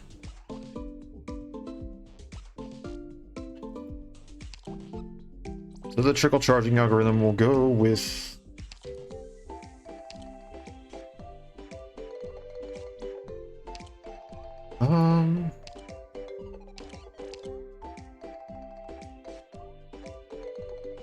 We'll go with this one. Launch cooldown minus 20%. Hopefully it doesn't cost too much. Mushroom Essence OP. Yeah, the minus... I don't think this one is the better one. I think this one is the worst one. But yeah, that heal is mighty nice.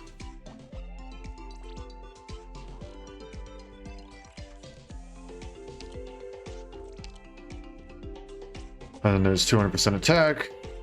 Defense is down. Infinite launching. No, I don't want to leave. I want to click finish here. Alright. Let's just auto deploy this. Let's just see if we... we're gonna...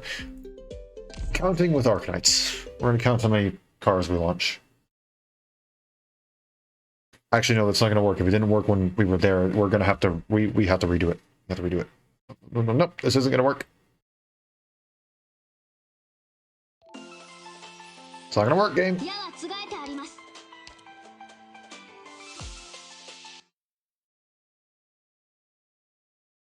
Go back. A fatal error I'm redoing occurred this. during the operation. Reboot the system to proceed.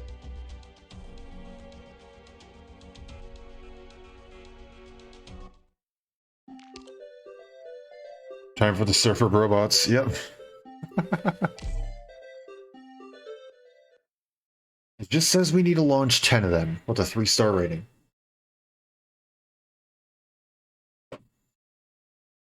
That shouldn't be too terribly hard, given the stuff I just changed.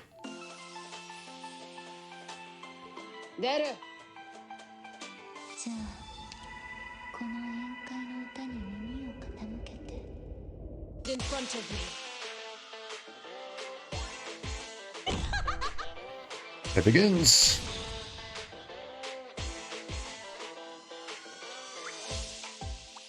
In time, I'll find the right place for myself, too. I'm listening. I obey my own heart.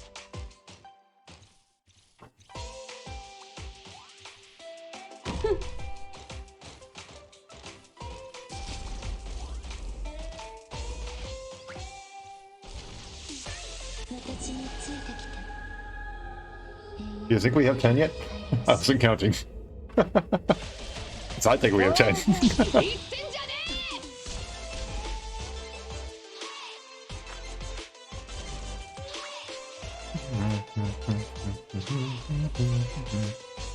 Now's the time to help everyone out. Alright, brobots. There's only so much you can do to stop me. I'm so tired. Get away from me, please!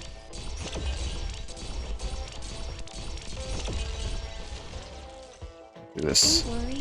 My poison is not contagious.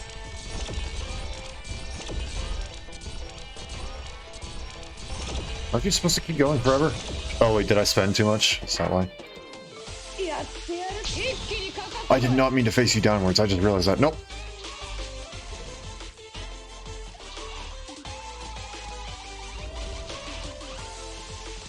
I am a fool. Please. Walk forward one, please. Fine then, I'll do this instead.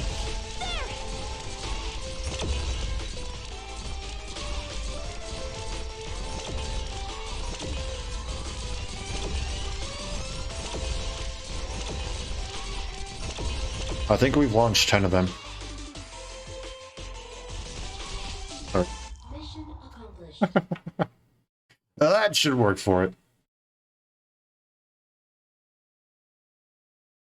I've got a poison to melt away all these remains. Am I a of whale? mystery. No, I believe I actually have it in my tags. I am free to play.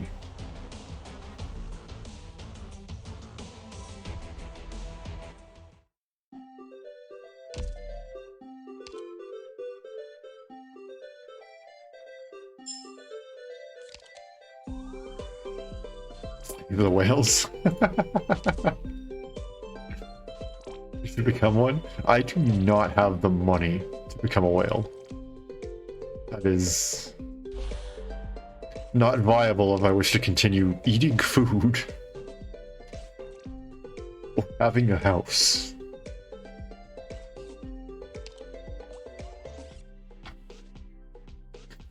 Have you tried? Oh my gosh. No. Unless you mean having a job, then, I mean, in that case, then yes. I have. If you mean other things, yes, a job, yes, yes, I have done that. That doesn't exactly give me infinite amounts of disposable income, though.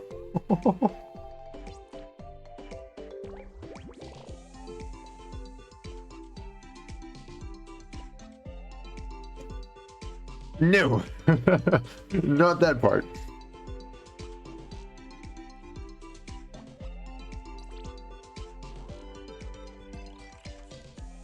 For multiple different reasons.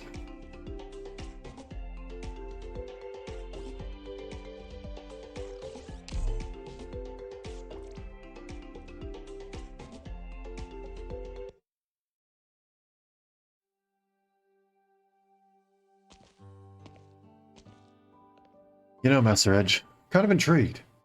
What's Stitch's mentor like?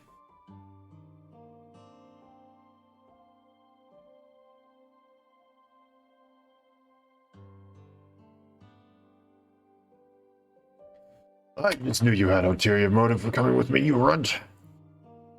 You bother yourself with that Stitch boy an awful lot. You caught me red-handed. That's just the kind of guy I am, hoping for everyone to hit it off and make friends. Then you love his mentor. Finch Canvas was his name, the most well-loved architectural designer in all of Sarutsa. His style might have been leagues apart from the Duran Vogue, but when he explained things, he always had our hearts doing it. In his words, he'd, what was it? Right, throw off our ceaseless desires. His arguments were unique, relatively, but the Sarutsan loved him.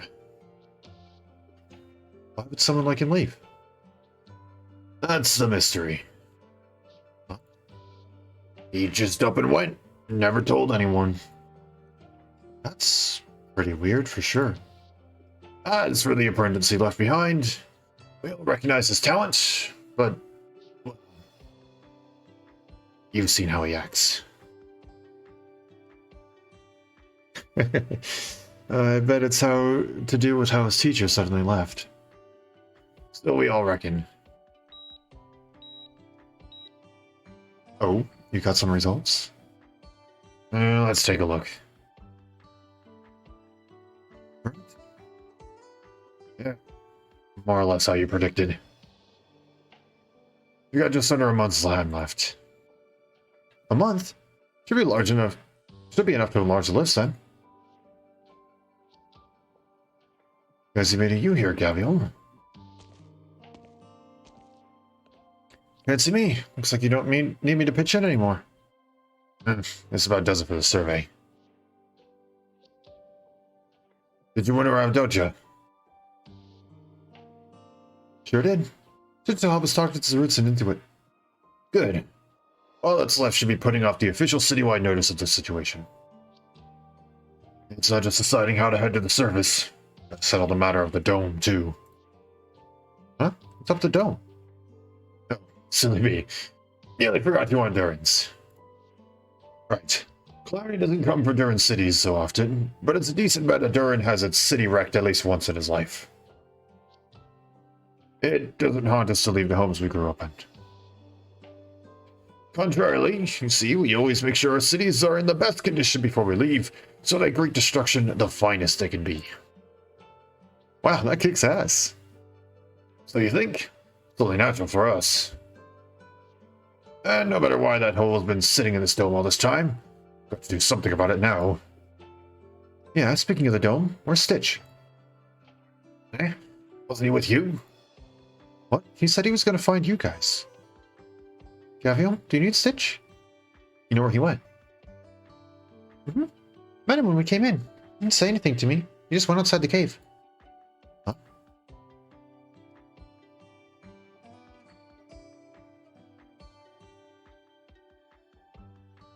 You solemnly swear to us you have a map. And now you tell us the map's likely on a book on a shelf somewhere. I can hardly do anything about that. I've had no interest in returning to the surface after all. Should be content with the fact I could remember once seeing a forebear's map recorded in a book. If that cave network turns out to be as complex as you say, then I don't mind spending a little more of the time we do have. So do you still remember exactly what the book was called? I've forgotten. I vaguely recall it should be a travelogue detailing Durin author's variegated, that's a word, variegated experiences on the surface. What's the point of asking anyway? So as if we can read Durish. I can't, but don't forget, I got my friends here. Mama, do you require help? I want to find this travelogue of Dojo's talking about, with the map recording the route to the cave network to the surface. Library's books, infrequently sorted, difficulty of search, relatively high. If you find it, I'll give you an intense round of maintenance. Mama, friend, assist Mama. Assist Mama. Fantastic. Take it away then. I'll be waiting outside. Remember to shout for me if something gives you trouble. Yep.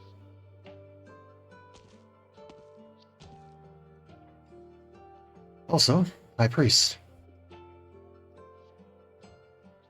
When did he get here? Yes, I'm here. Good Jen. What in the... A friend of mine. Couldn't you have asked me first if I knew any Durish, Mama? Is there any way you wouldn't? Oh, you still miffed I never told you about all this business underground. You see, woman, I regaled you about every last thing I knew. You could figure out how to construct an entire nomadic city and build it too before I finish. I personally believe the pursuit of knowledge has to rest at some point, though. I'm not a person per se. Will you help or not? If you'll pardon me once I find it. Deal.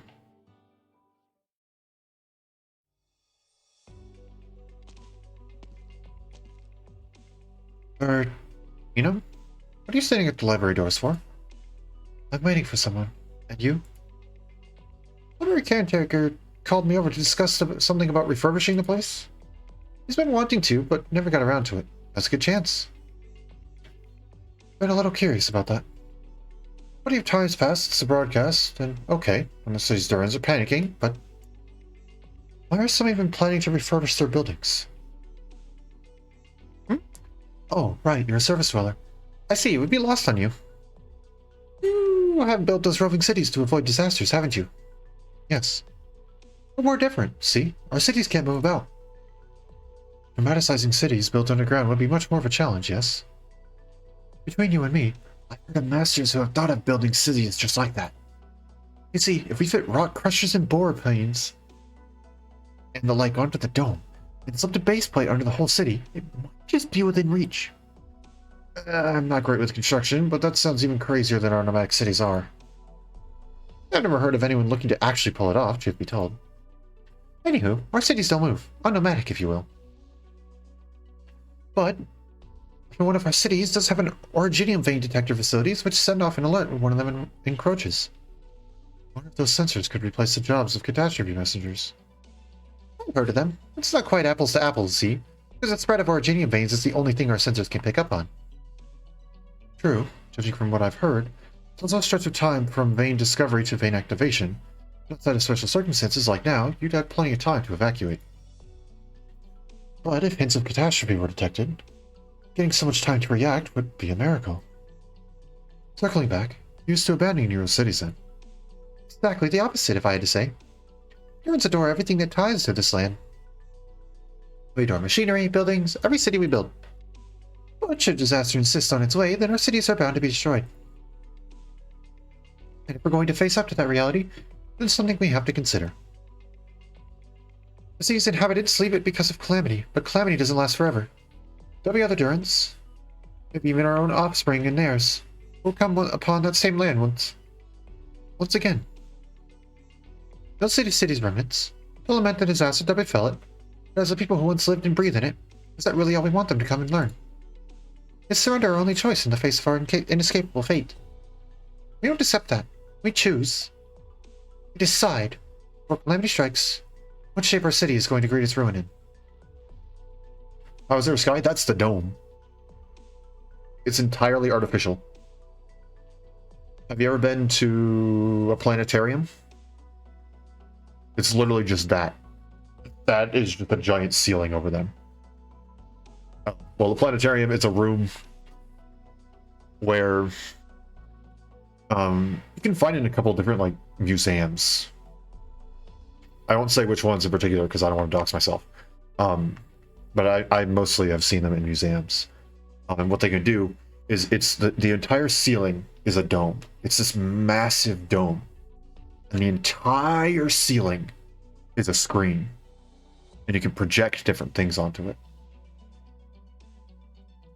And in this case, it's the reverse. Instead of projecting things onto the ceiling, in this case, the dome, is made out of a bunch of lights. And they mimic the sun. And they can mimic the clouds and stuff like that. In a planetarium? No, but in this case, there are such things as lamps that can grow plants. And as far as I understand, they are mimicking artificial sunlight. They are using artificial sunlight, which means that it is setting off the same sort of things like radiation and stuff like that. Which means, yeah, you would theoretically be able to grow plants as long as you maintain proper temperature. Which, in this case, they kept it to be roughly summer temperatures, which things like vines, certain kinds of trees, like palm trees, various different kinds of shrubbery, all excel in summer weather, or more tropical weather for that specifically. And so yeah, they can grow it.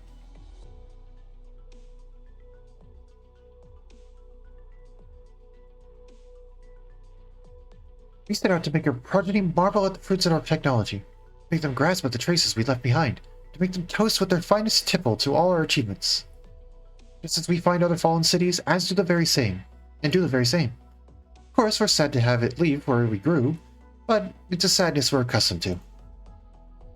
And in sad times for us, upkeeping our city such that it's in the best condition becomes more meaningful than ever, doesn't it? It's the body. It's what we call dressing our doomed city. Such a romantic notion. Of course it is. The more straightforward reason is, we can build a brand new city as quickly as a few months, provided we bring the key industrial equipment and have our robots assisting.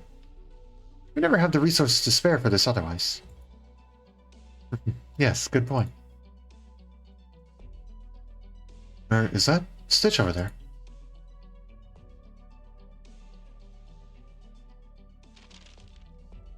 This one? No.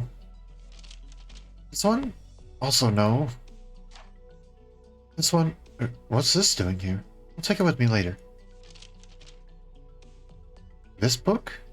It's a Casimirian night novel. Is it yours? Ah, right, you can at least tell what that one is. It slipped my mind. I suppose it is. I brought it from the surface. About that. How exactly did a lone Ursus like you wander all the way from Ursus to Aduran City? My family all died in a noble conflict that had absolutely no honor to speak of. I was forced to flee from my home. Assassins trailed me through my escape until I eventually fled into a cavern. The structure was complex as the one above the lift here, and I happened to find such a lift that led underground. And that's how I had the fortune to survive. It was that simple. Oh, that sure was pretty lucky. You have no other thoughts? Are you hoping for any? No wonder you're a friend of Gaviel's. I've heard a lot of stories similar to yours aboard Rhodes Island. You're already lucky enough just to have survived. Zeus is a good place. It's pretty nice living somewhere like this. It is. I thought originally I'd be a lot angry about the circumstances I ended in. But had my family really been so guiltless, my parents so benevolent in their day-to-day, to be fallen by wicked men's hate? Of course not. My father still cursed his antagonists more than he cared for his own family, right until his final moments. As I fled out from the back of our home, I knew nothing of even the whereabouts of my mother. And I was no more than an insignificant sacrifice in the sea of Ursa's noble conspiracy. You're right. I'm very lucky. So I had to cherish this hard-won luck as well as I can. Sure. You're cruising to pick up a huge argument with Gavial, am I right? What gives you that idea? Because she might have talked to you all over. Where did I pull the word all from? She might have talked you over. But thinking about it carefully, you never actually said what you really wanted to say.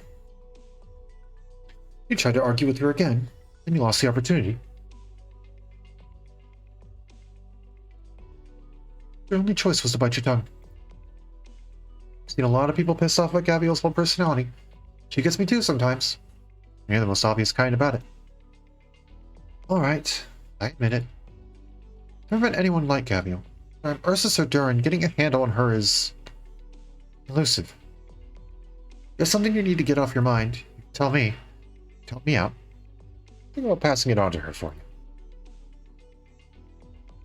I'll refrain. I'm not in straits that desperate yet. However, I do have a proposal.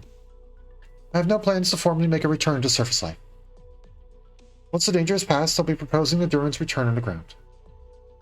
Of course, contact can never be easily severed once made, so breaking off dealings will be nigh impossible. I recognize that much. I admit that you, Itako of Akula, may be possible relational targets. Thus, once the Durans rebuild their city underground, I'll invite you all to relocate from a rainforest void of anything to the land beneath the surface. At that point, I'm sure even one of Gavial's nature will understand just how wonderful Duran society is. Yeah, we'll pass. Why? Let's get back to that once we find the map.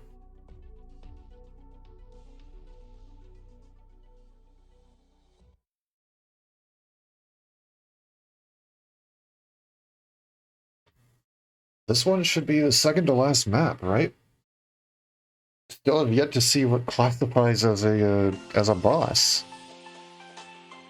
Oh, this is gonna be awkward. Let's keep it cool. Grind all the materials on this map. In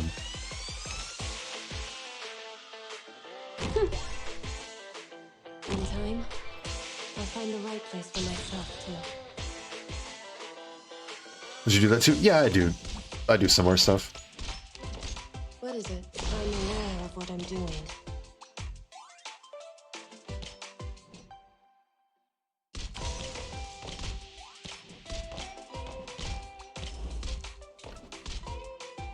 Like that. This stage? Oh, is this stage a problem?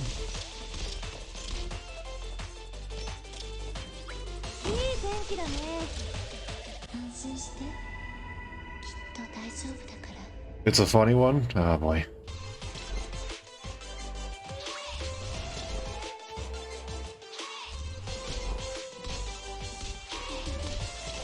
No spoilers. I'll do my best.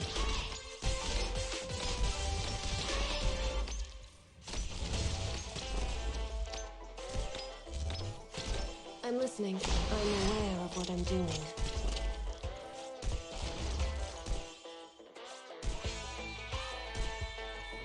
Which paths you can make it go left. Go left, down, and right. Oh, that's true. Alright then. When we reach 23, I'll work on that. Oh, you have to excuse me. What are you doing? My toxicant is ready.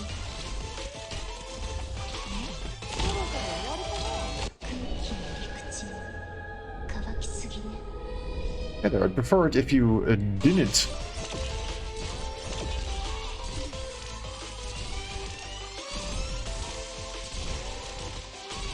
There we go. Be gone. Excuse me.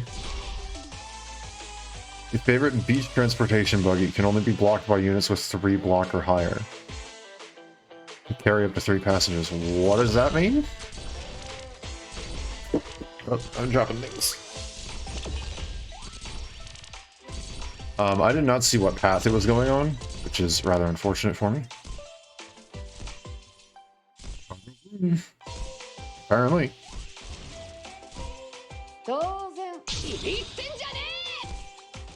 I mean, seem to have it under control.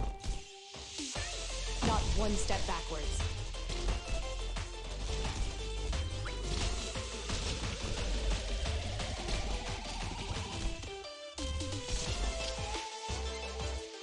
I will complete my assignment. Get away from me, please!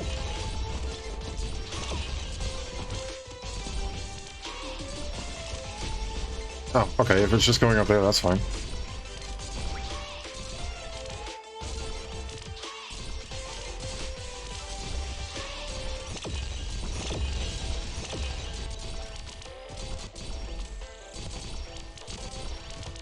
Don't you dare pick him up.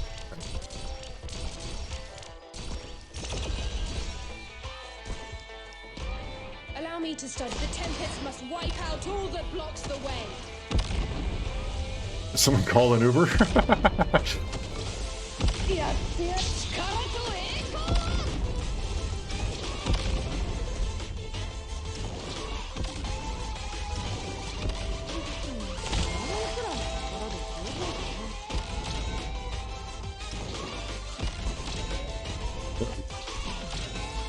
That's fine, we'll make it work. Please, don't be scared of me. Are you hallucinating? I'm so tired. Hey, back! See, we're fine.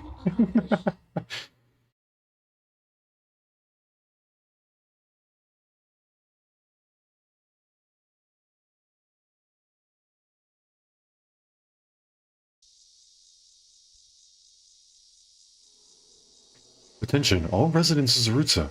It's a fine day. The results of Master Edge's survey have just been made available. The active orogenium vein is set to explode in approximately 25 days. Zarutza is officially entering the preparatory phase of evacuation, commencing now. Following discussions between your representatives, a general meeting will be held at suitable time slot in the forum. At that time, we will discuss the specifics of our evacuation program, as well as the dressing of our doomed city. Residents of Zarutza, stay tuned for further broadcasts.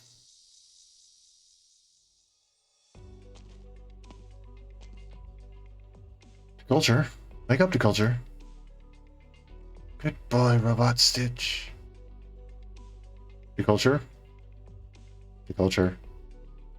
You're so silly, Robot Catch. Let's have the both of you fight. What in all of love are you dreaming about? Culture. Oh my god.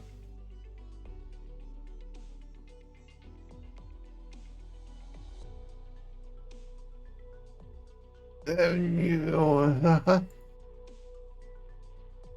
know, I'd like to ask why you're taking a nap in Stitch's garden again. Guess it's so peaceful here. Must have missed the broadcast as well, seeing how cold you were out. Something happened? Professor Edge went to the other shore, did a survey, and found an orogenium vein got shifted closer to the tunnel entrance by the earthquake from before, and it's shockingly active too. We're going to hold a general meeting and decide on how we take refuge. Oh. You didn't come here just to tell me that, though, did you? Right. I'm looking for Stitch. You want Stitch? I think he's right in the boat I lent him to the other shore. Meet Master Edge and the others. Really? I'll wait for him here then. You need him for something? Yes, I'm hoping to return to the design department and work with us in amending the dome plans. Since the roots is facing destruction, there's no sense in holding a landmark competition anymore. But we're still lucky to have some time. So we'll have to make a decision at the meeting regarding how to handle that hole the earthquake left in the dome. I don't know. Just leaving it sounds fine to me. Thoughts? Even if we wanted to, we need the citizens to approve that first. It's an extremely significant thing to any architectural designer, letting a city reach perfection during its final moments. We're giving the city a final round of observation, putting out a plan we can fulfill and find that time we have. So, you're hoping Stitch will return? Right. I don't know why Master Finch left, all of a sudden. Others might believe their tutor-apprentice relationship was fading, or their time was just up. I know that can't be the case. Former assistant to Master Finch, I know more than anyone that despite his personal utter lack of inhibition, he cared very much for Stitch. From the bottom of his heart. Stitch was like a son to him. So his departure has to have some inextricable link to Stitch. And as industrial representative, you've seen the state Stitch has fallen into since his teacher left. His planning proposals kept getting overruled to the point he slowly stopped showing up at the design department, and I've been seeing it happen and wanting to help him somehow. I've never been able to find a way. This dome was left to the city as the greatest work of Stitch's teacher, Master Finch. But do you think to Stitch, it might instead be a burden? Even so, you don't want him left with any regrets, right? Right. This is our last chance to culture. How dare you? Stitch? Stitch? Are you there? What are you two doing here? Catch. So you and the culture got something going on, huh? No, we don't. What? Ice cold. Get me out of your banter, Elysium. Master Edge. Scavio. Good work. Just napping here, and he's waiting for Stitch to come back. You're saying Stitch hasn't? Didn't he bring you and your friends to the equipment? And he made kind of a whole scene about it. But he vanished part way. We don't know where he went. And here it turns out he's not home. Maybe ran into the runt, so you look pretty damn unhappy. Any ideas? I don't know. I might.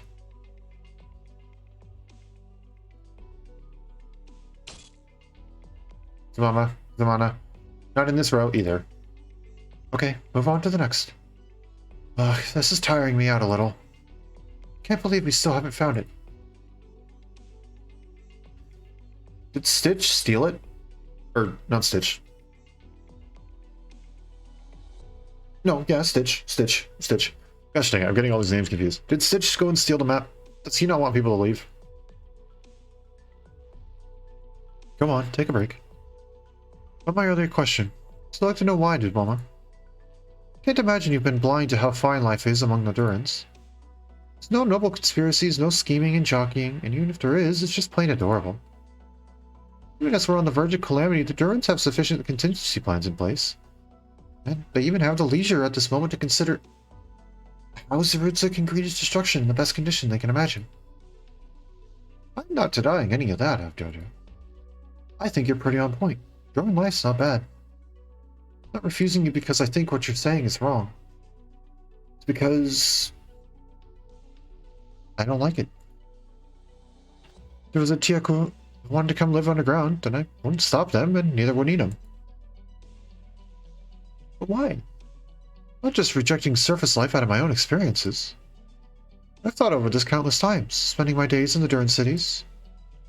I believe, and results show, that Durans live an undoubtedly better life, one more in pursuit of culture. But why would you, or Gabriel, anyone, not want a better life? My master isn't just wildly proficient with machines. She's really into movies and dramas, too.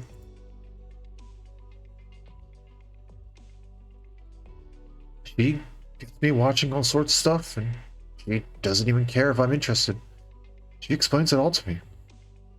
I've ended up remembering a few things over time. For example, when she sees a character about to go on to a long speech, she always says, "Ugh, long-winded righteous guys like this either turn out as villains, or they just get in the protag's way. Can't they just make their characters a little cuter?" Why do you need to convince me, or Gabriel? Oh, and might I add, young lady, our view of the Durans is actually quite wide on the mark. In what way? If you'd said life in the Duran City States was more on-demand or cozier or safer life, I wouldn't retort. But you hold that the Duran lifestyle is a better life, and dare I say that alone may well be wrong. You're a clever child. I'm sure the distinction there doesn't fly past you. It's that bird from Lion King.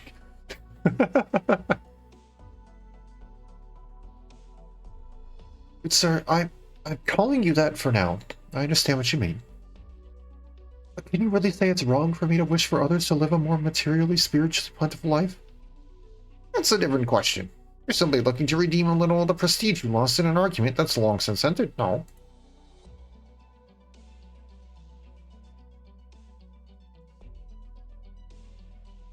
I don't even remember the bird's name from Lion King. I can picture him. I can picture his voice.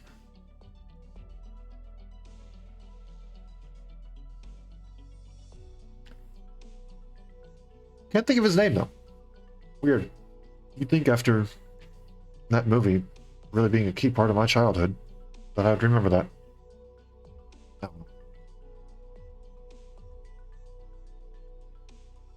So basically, you think the pressure's to Stitch's mind, so he chose to run. Exactly. If so, my bet is he's gone to a hut by the lakeside. Before he moved into this building, that was where he and his teacher lived together. Catch, you know what I want to say here, don't you? We ended up deciding to amend the dome design, and Stitch is still unwilling. It's down to me, right? So just for the sake of dressing the city. From a realistic standpoint, reinforcing the dome will buy us more time to evacuate. Mitch and I were good friends, and I couldn't make sense of him leaving without a word either. So I've been wanting to look after his student as best I could. There's a boundary to everything. Miss Gavial, we trouble you to go find Stitch. You didn't need to ask. I was going to. She made me volunteer to help city people out with stuff, and having an empty plate bugged me. I think him and I have a little debt to settle at this point, too. I'll leave it to you. Where's that hut? Just on the lakeside, similar style to this building, very unique. We'll see it the moment you get there. You got it. Catch, aren't you gonna go? I don't know how I can face Stitch under these circumstances. You're worried sick for him, aren't you? Ever since Master Fish managed, I wanted to help him, but I just don't know how. Come on. Do I diagnose you with too nice? Or way too nice? Nah, I guess you Durans do give me that kind of vibe on the whole. Huh? For reasons I don't know either, Stitch actually has a kind of inferiority thing. This type of personality, you greet him with what you think is an equal approach, but to him, actually comes off like a sort of pressure from on high. As for him, takes everything he's got just to pretend he's on the same level as you guys. You can't just invest in sincerity and expect results when it comes to communicating. So what should I do?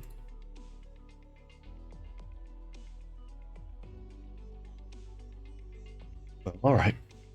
You treat me like a brother in times like these. I'll teach you a thing or two. Just how brothers should. It's actually real simple. You don't say anything like, I want a fair competition with you. And you don't say to him, you've got a choice. You seal off his escape route, and you tell him, you've got no choice, but I'll be right there with you. And we'll do our best. A man who spends too long shut in his own self-made space tends to need a little prodding from time to time. Culture, what do you say? Why ask me? I'm just making some of my own guesses here, but you clearly know him better than anyone. Stitch does have a sort of inferiority complex. You might just be right. He doesn't need tender comfort, he needs someone to really yank him out. Won't that hurt him? It will. It's not guaranteed to turn out pretty. But if this is his last chance, as you say, you ask yourself too. You just want to get along better with him? Or do you want him to make his way out? If it makes a relationship worse. I'll give it a try. think you ought to speed it up. Or we get Gabriel's fist instead.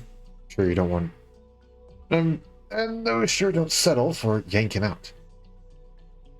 Did you call it early for today? Good luck with the event? Oh, sorry to see you go, but thanks for coming out and spending time during the first little bit that you could. I really appreciate it. It means a lot to me that you decided to spend your little bit of time with here.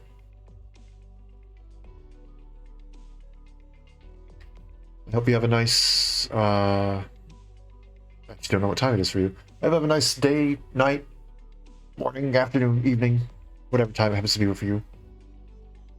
Yeah, hopefully I'll see you later. Thanks for coming out. I appreciate it.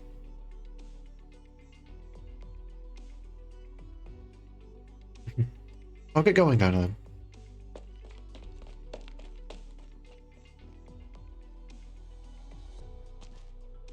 Going to? Good choice. Good choice.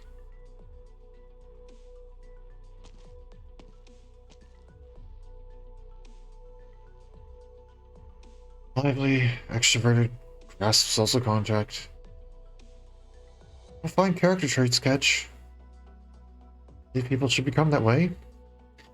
You do work to see that happen. You can't always hope for everyone else to be like you. He seems right too. If I'm going to help Stitch, that's what I need to do. I think distress and evasion are just as correct too. So, Catch, seeing as you're going to do things your own way, I'll do things my way. Stitch wants to run, I'll help him run. Deculture, Deculture, do you need us? Go, help Stitch out. Dropping everything off my desk. I'm going to stop fiddling with the 30,000 different things on my desk. Sit. I can't sit on my hands. I need them to actually play the game. If Miss DeCulture wasn't doing it on purpose, then she doesn't realize how easy it is to actually read her face. She doesn't agree with what I say at all. Man, I haven't felt this useful vibe in him forever. Makes me want to join in on the fun a little. There's not a little sparkle there. Nah, if I did go, I might just get swept in by Gavial. I don't want to be beaten for no good reason. Okay, Stitch, better shake up and wake up. You're a blind eye to all these guys who want to help you. You don't know how I might come back to haunt you.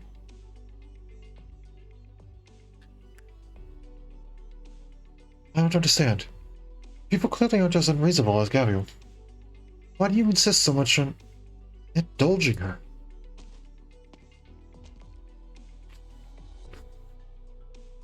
I ask you, do you not look at Gavial and feel that we need someone like her?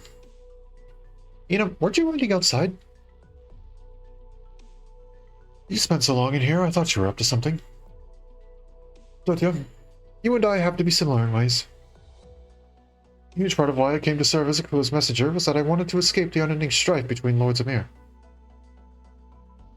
Akula has nothing to speak of, but life here is extremely comfortable. I'm a big fan of this land. And also, if we're raising worries, then I'm more worried about you than the Durans showing up causing issues. Why are you still... Gavial's been gone from Akula for so many years. Hasn't changed one bit. As if nothing, anywhere, across the four corners can make her surrender. When I see Gavial, I think to myself, huh. So people like you still exist. I can't help but want to help her. It's that simple. Before I left Akula with Gavial, I was completely ignorant. I did so many things with Rhodes Island. I've suddenly realized that what I'm really learning isn't just knowledge. There's so much across the world that I've never thought of. But at the same time, that is exactly how you should expect. I'm sure Gavial's seen plenty where she's just as powerless too. My dream is to build the mightiest machine in any land. But the truth is, I haven't figured out what I should use it for when I'm done. Still, seeing Gavial, I've gradually gotten some sort of idea.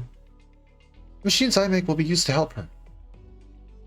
There'll come a day when Gavial's fists meet a wall they can't break through. That's not a problem with her.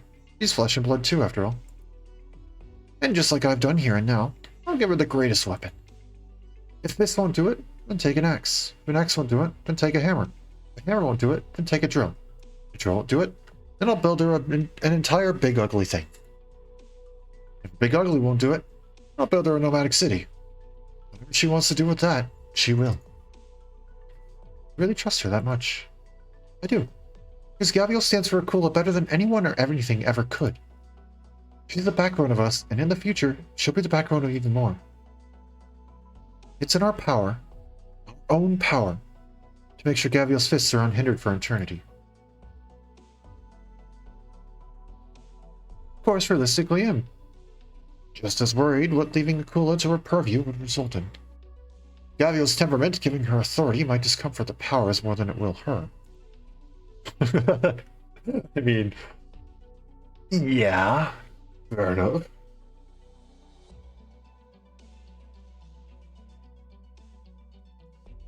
The Sargon lords come to go and convene on something, and Gaviol gets angry with someone, and they get punched.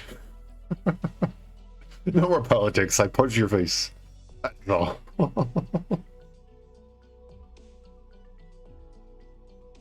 So, if she was really going to serve as Lord Amir, I was planning to thoroughly groom her for it for a stretch.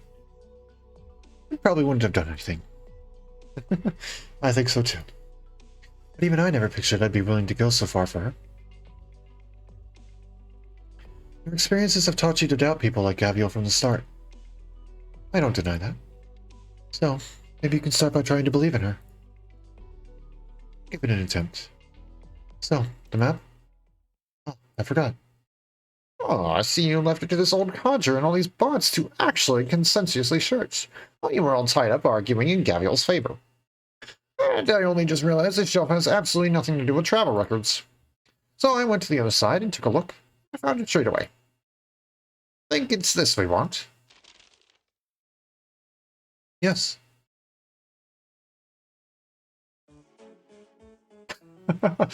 I told ya, dummy. I told ya. Fine, I know, I was wrong. I'm sorry. Is that enough? Nothing quite like a robot going, haha, stupid. It's quite an experience to have a robot call you stupid.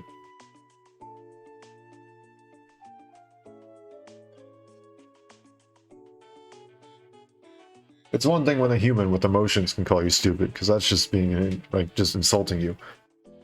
A robot,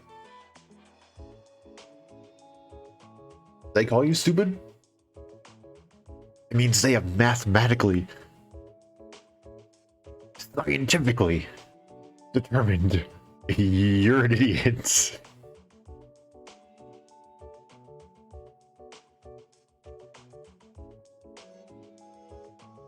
I told you, brilliant, you're still here.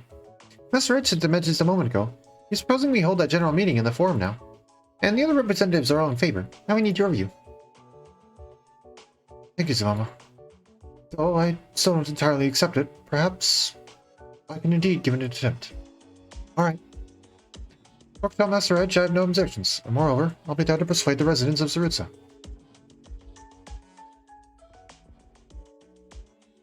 Okay, it should be boss time. はい、私が参戦したからには当然の結果です。これでもう誰もランデン修道院がラテラーノの飾り物だなんて They'll have no idea what in the world we could be facing.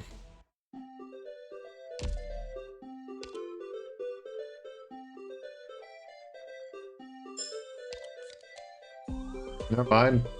I see 8 is not the boss. I see 9 is.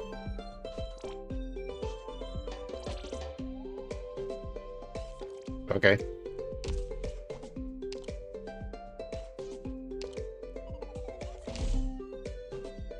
What do we got? Industrial electromagnet. The starting cart reduces enemy res by 25% on contact for 3 seconds. And the old step drill.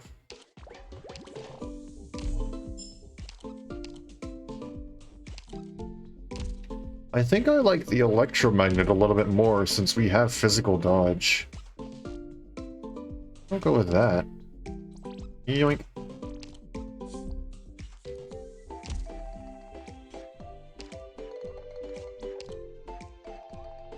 Smash a little bit of that. How do we even unlock the second one? Not open. Okay, cool. Can't say I didn't try and look at the thing by clicking on it. So IC-8 is not the boss, huh? Yeah, no, there's no elites. Okay, then. I guess we continue onwards.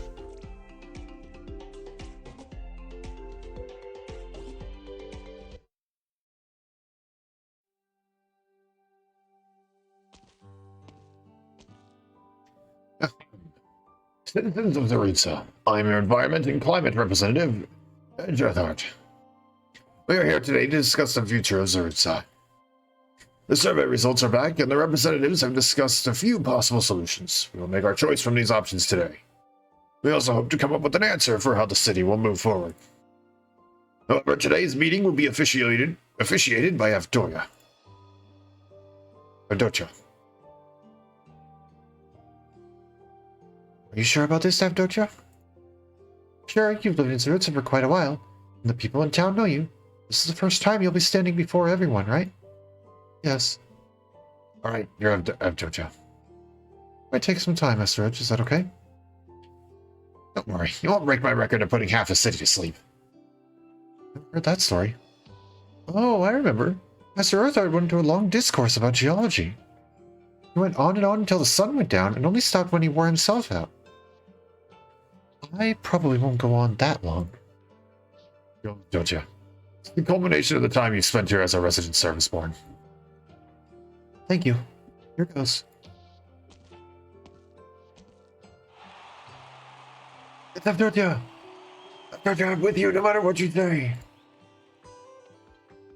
My speeches get the same reception. It's not just your record-breaking speech. All the other meetings you officiate last for ages. I know you're always the first to fall asleep. Not today. Avdotia looks different this time. What does she have in her mind?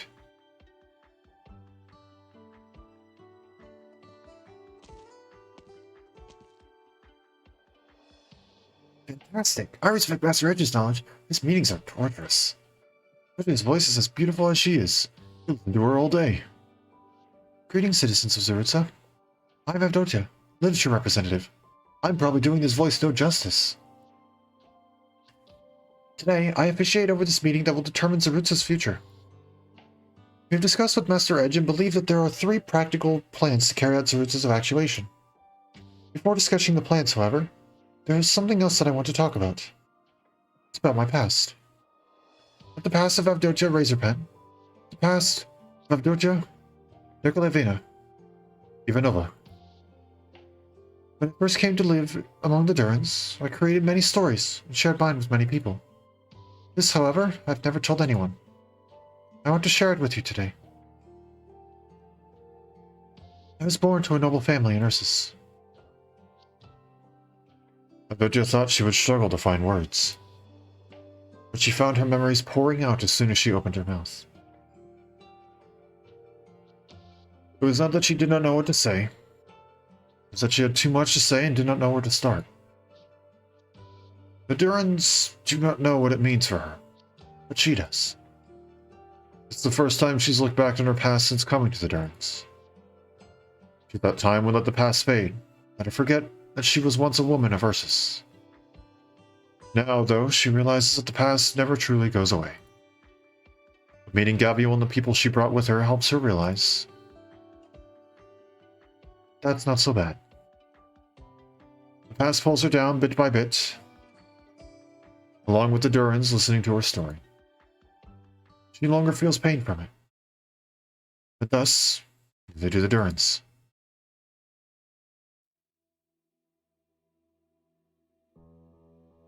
Stitch sits in his room, trying not to think about it. But he can't help it. He knows this is his last chance. Let it go, and he will never surpass his teacher.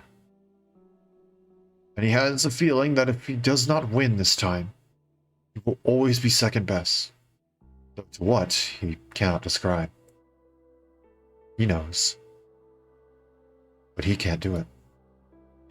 He puts his arms around his head. Knock, knock. There's someone knocking on his door. Stitch, you're here, right? I know you're in there. Leave me alone, Gavial. We need to talk. Hard to catch if this is about the dome. No can do. Why? Because this is your job. Open the door. You're not coming in here. That's not up to you. Insert Frostleaf screaming, FBI, open up, when kicking on a door. What was that? That was in Siesta, right? I think Frostleaf did that in Siesta. Kicked open the councilman's doors and said, FBI, open up.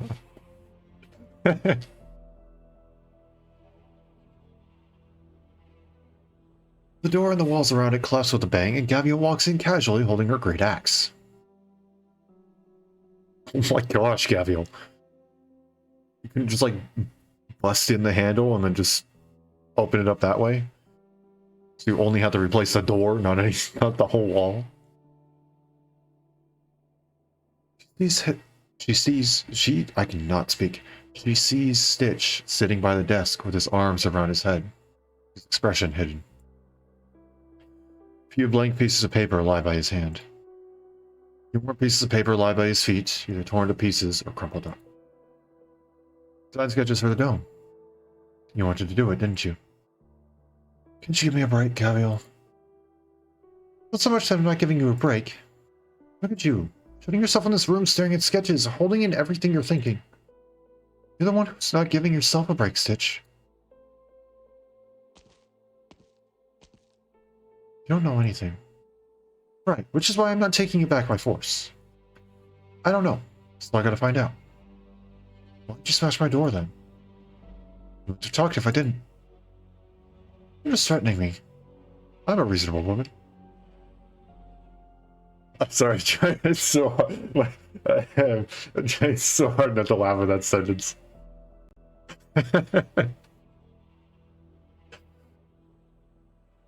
I'm a reasonable woman. I just kicked in your door for fun. I just kicked in your door to talk to you. I could even be convinced to help you if you have a good enough reason. I realized something on my way over here. You weren't happy with the whole dome repair thing, were you? From the very beginning?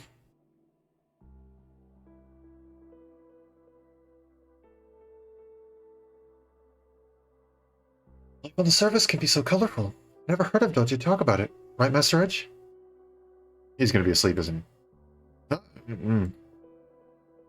It's nothing. Rare to see you drift off like this, though. What's the matter?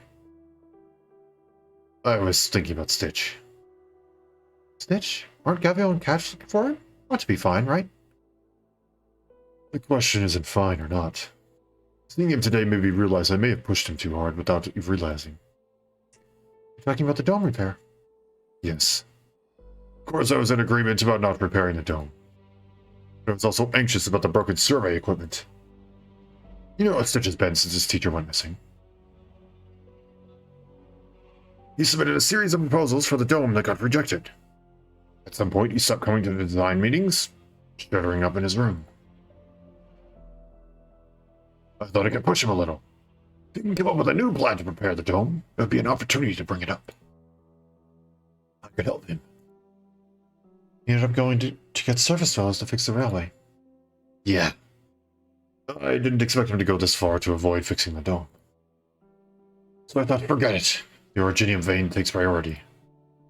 He's so reluctant to repair it, just let it be. There'll be more chances in the future. Well, did I know there would be no more chances? This isn't your fault. If anything, it's Stitch's for running away. But if this dome is so important to him, he'll regret it for the rest of his life. He doesn't seize the opportunity.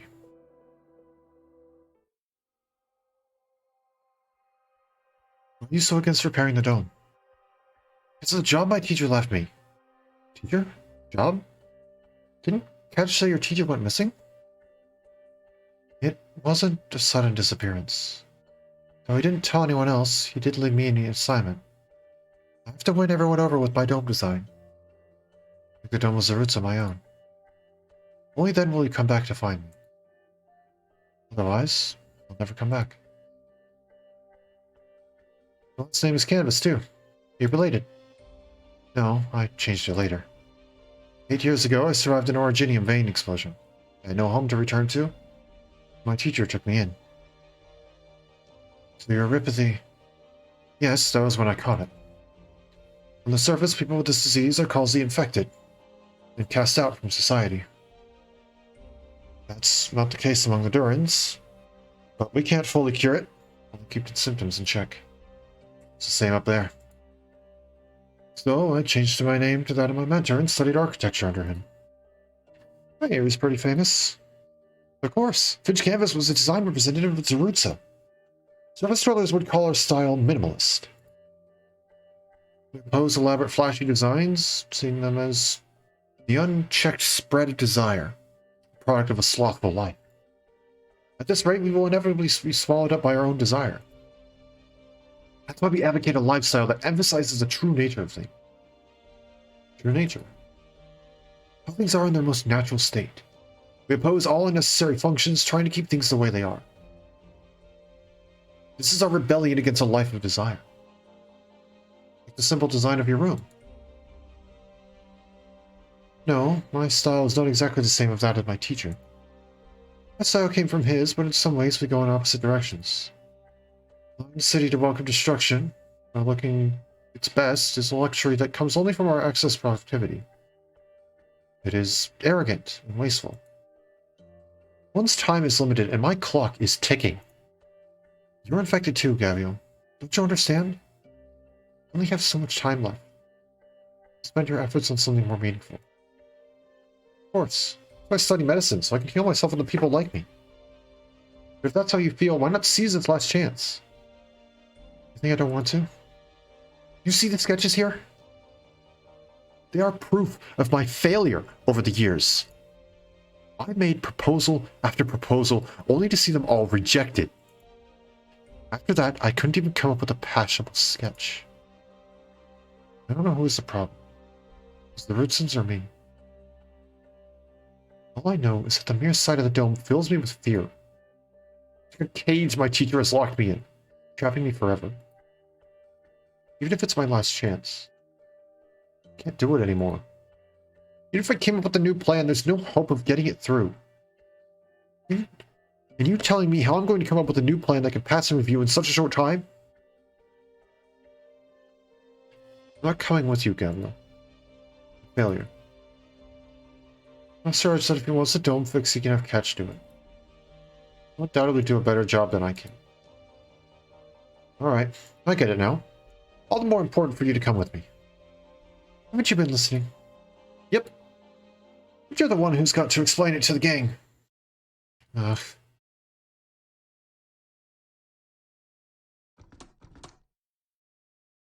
Stitch is in danger. Stitch is in danger. Protect Stitch. Protect Stitch. Hey, where did these bots come from? Stop right there.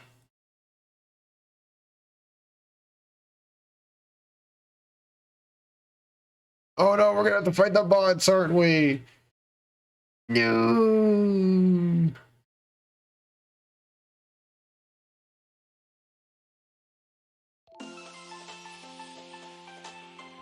Things are different.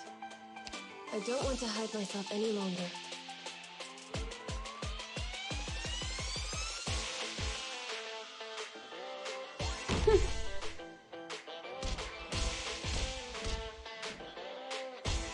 In time, I'll find the right place for myself, too. What are you? Mid-grade Waker Upper, a powerful machine that dominates the beach. Upon taking damage for the first time, gains significantly increased attack speed and movement speed for a period of time. Oh, don't like that. Can I silence that? Something I can do? Gone astray.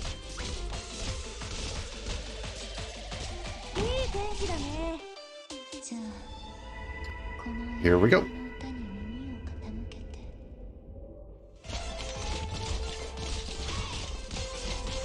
Okay, slow everything down.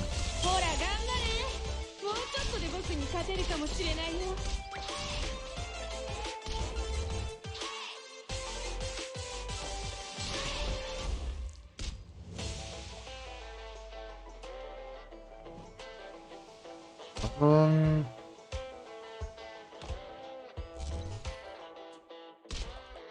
it down that way.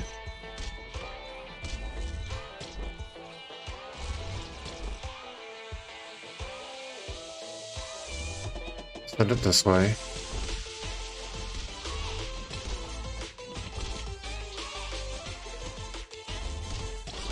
Swap you out. Can I place you there?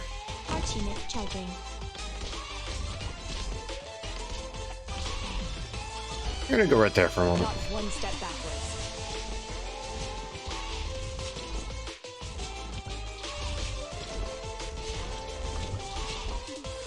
As expected. It's all going according to plan.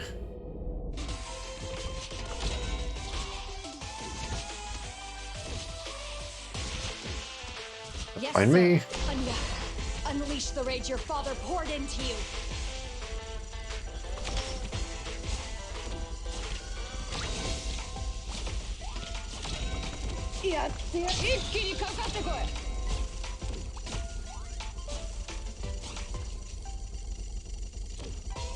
I'm going to place this down right here now.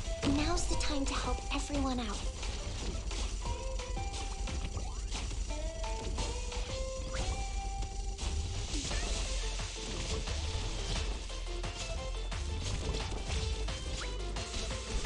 Headlights, away from me, please!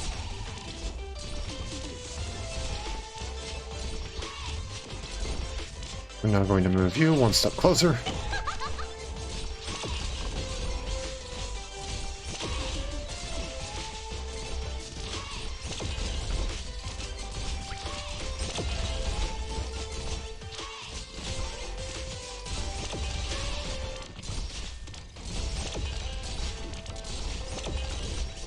It's gonna take a while, huh?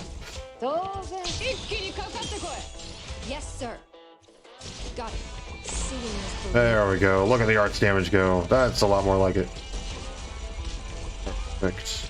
That's what we want. And now, get rid of you. Put you there. Orders received. Have everything circle around quite a bit more.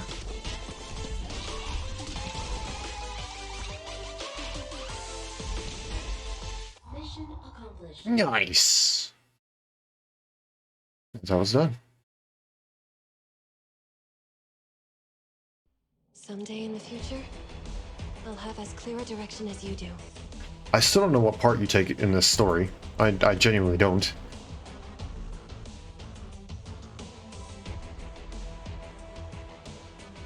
Okay, one more.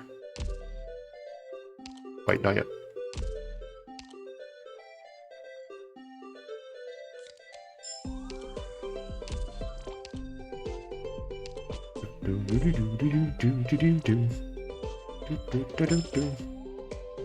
Nothing new.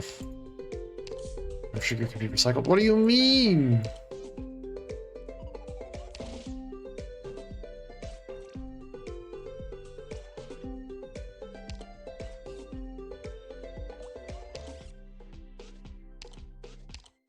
Oh, no, I do have the condensed one. Okay.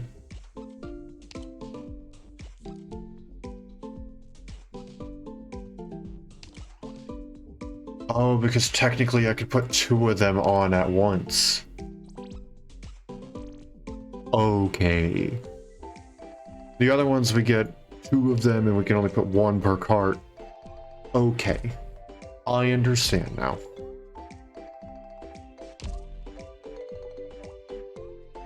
Do an upgrade minimalist. Well, I won't be upgrading him, but I can grab all of his tokens. Which, oh, I guess you could see that as an upgrade. Okay, now this one's the last one, right? E2 level 20. Dang.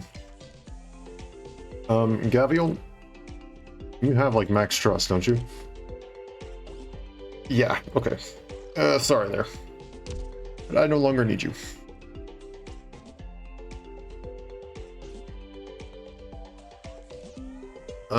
Who do I need? Obviously not Lee. Lee's not gonna help me. Go with Green.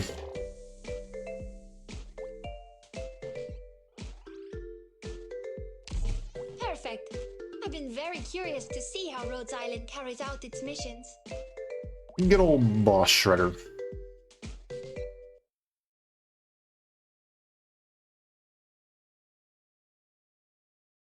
Oh, no story to start it, just right into it, huh?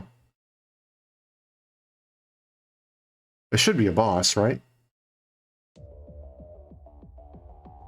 Oh, okay. Is that a drone? Okay, then.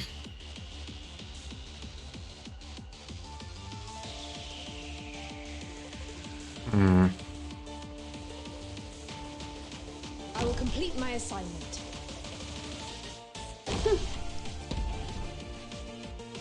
This also sounds like something to come out of a worry. Not to keep comparing, I probably shouldn't be comparing soundtracks. It's probably not a nice thing to do.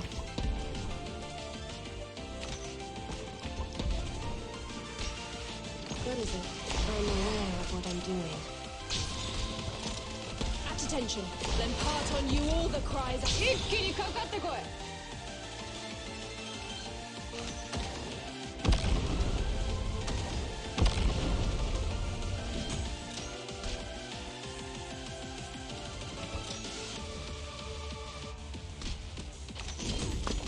Oh, heck yeah.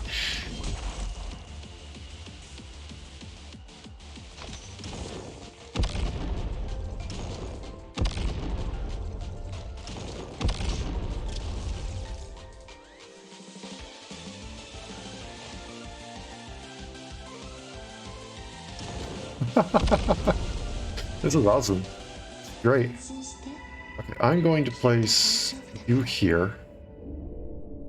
And you here. 獲物を見つけました。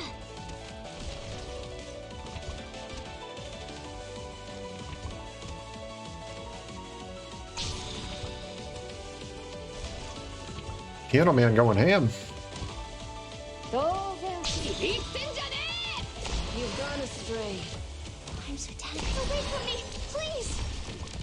Materialist Antagonizer. Nearby enemies are invisible while shield is active. Continuously bombards the area where you have the most units and continuously interferes with the area where you have the fewest units. I see.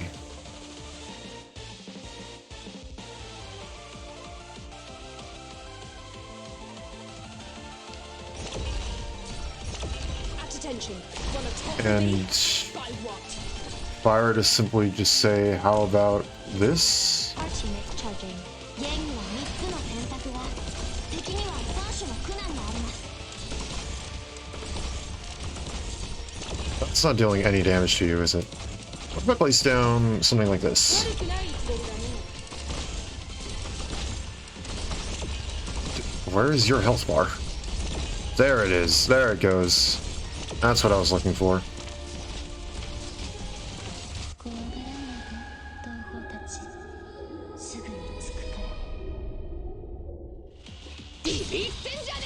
ら。 I'm going to use that. Oh no, I didn't even think about that. 拝見と行こうか。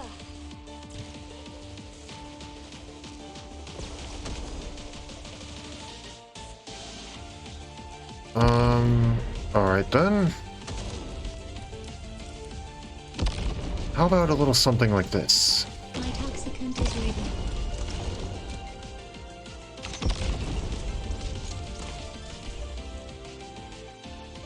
Locked and loaded. You are quite obnoxious with that, I'll have you know. Please, my toxins will slowly burn your life away. You aren't actually gaining anything, so I'm not going to be able to hit you with that.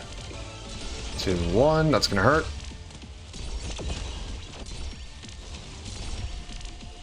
It's fine. やってやる。一気にかかってこい。 We can use that too. Come on now. Come on.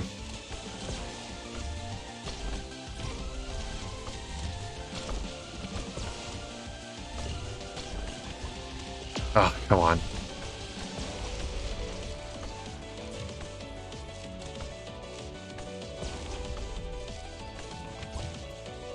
Can't do that forever. Okay, so note to self, I cannot silence your abilities.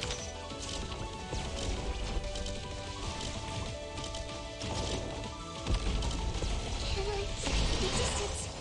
There!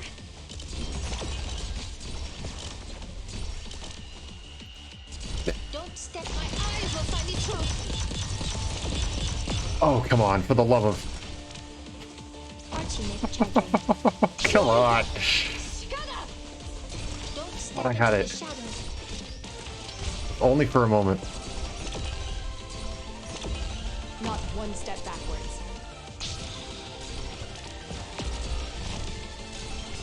Thank you.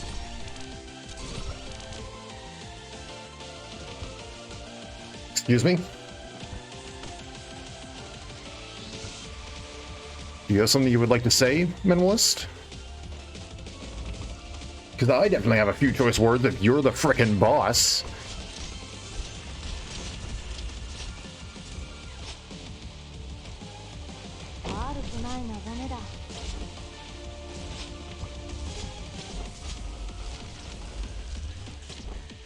I'm so tense.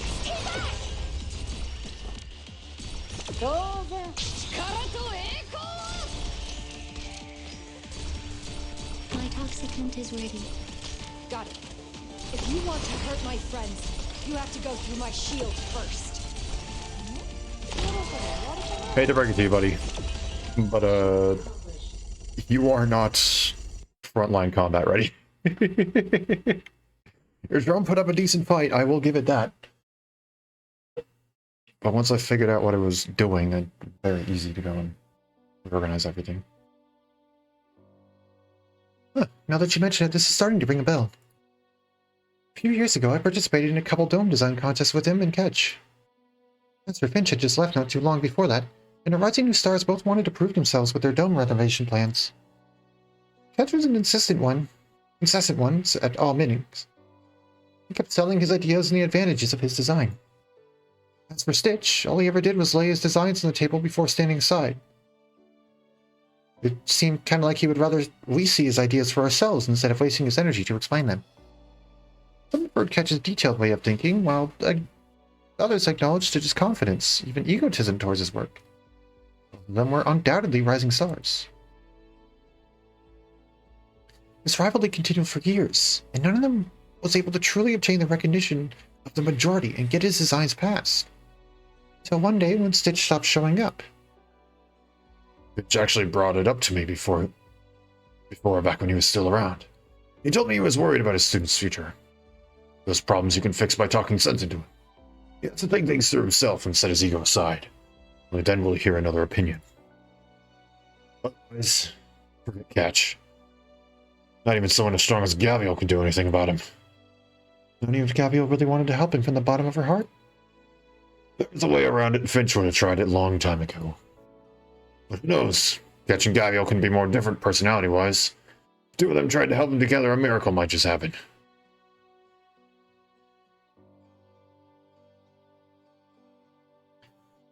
These are some Mama's friends. Such a pain when I can't just wreck them. Okay, you guys know Zumama, right? I'm her friend. Zumama, confirming identity. Zumama's friend, Gaviel. Mama told us we can't hurt Gaviel. We won't hurt Gaviel. What? I saw you guys chumming together, and I thought you were really hitting it off. I didn't expect mentioning her name to actually do anything. Help me surround him, won't you? We cannot allow Zerutza citizens to come to harm. Relax, I'm just taking you to where you should be. Understood. We trust Gaviel. We will help Gaviel.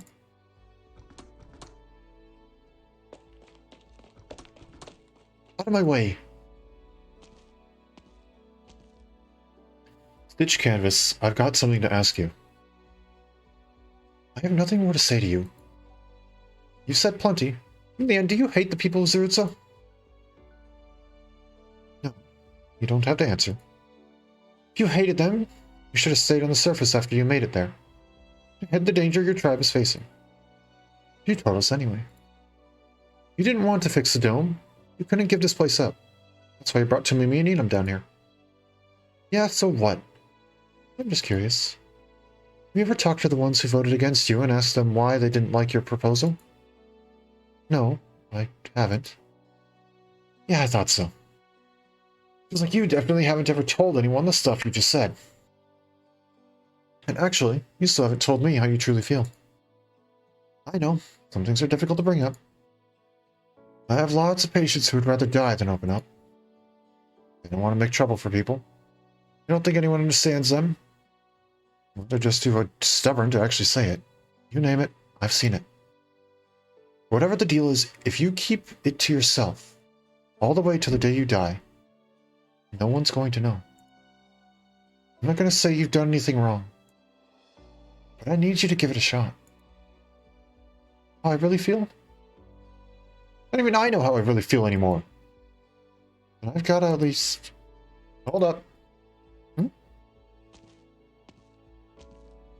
Gabriel, wait please. Catch, what are you doing here?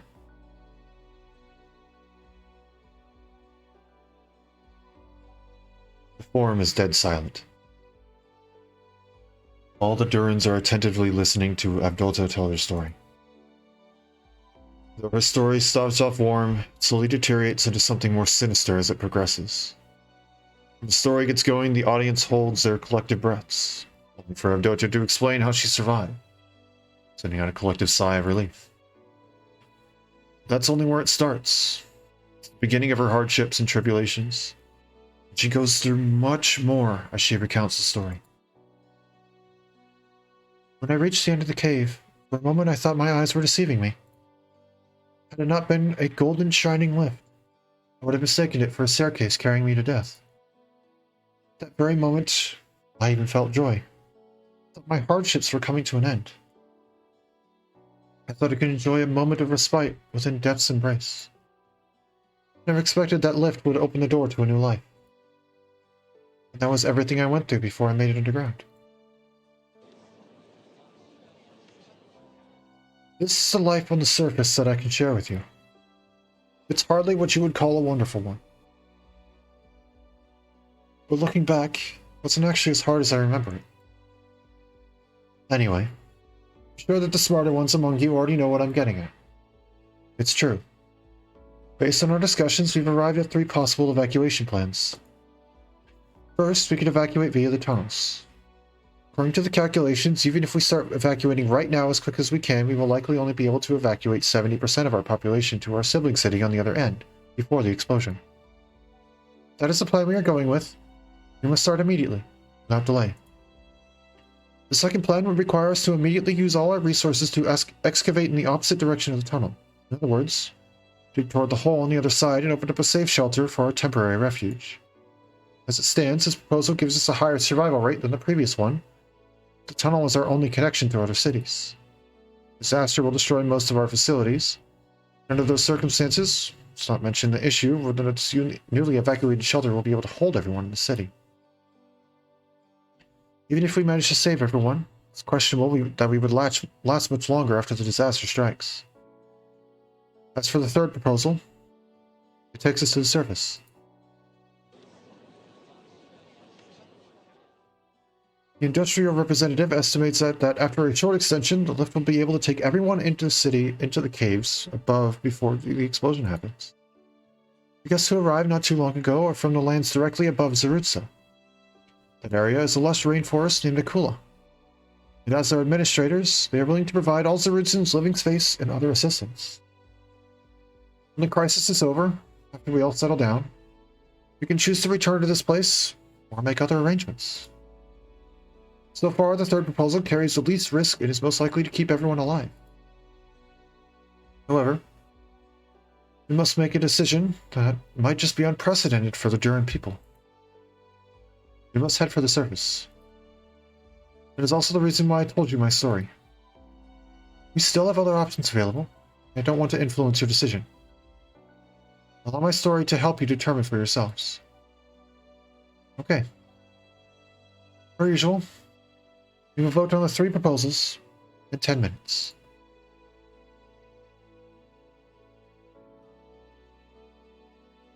I have something I need to talk to Stitch about. Alright. Stitch, isn't it just perfect that you're in charge of the dome? You're the design representative, and everyone loves you. With you in charge of the new dome design, everyone's going to be happy with the result. This rivalry we've had for all these years, we won it fair and square. Well, that's not what I'm here for. I'm here to say goodbye. What? You see, I've only been acting design representative since Master Finch left us. After I took up the burden, I gradually began to think that maybe my skills weren't up to the task. Actually, I've been thinking about leaving to look for Master Finch. I mean, he's the only one who can really be our design representative. You, after I'm gone, as his disciple, the most suitable one to take the job. I just went back to the design department and handed my work over to the others. I'm ready to get my things packed and leave. But why now? I heard we're all going to the service. Gotta have done your speech when I passed by the forum just now. I'm sure the proposal will end up passing. Master Finch should be hiding out in some other Durant city.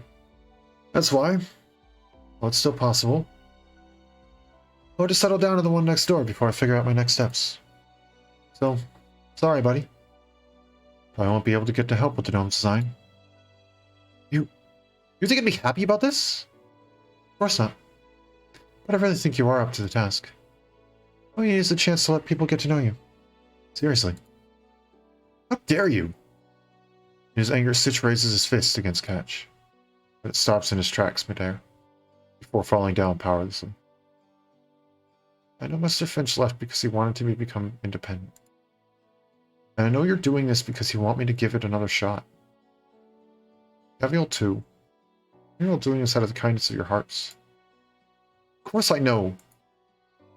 But Mr. Finch, you, Gavial, why do you all have to force me down this path? Why can't all of you just leave me alone? Why can't you just let me keep hiding?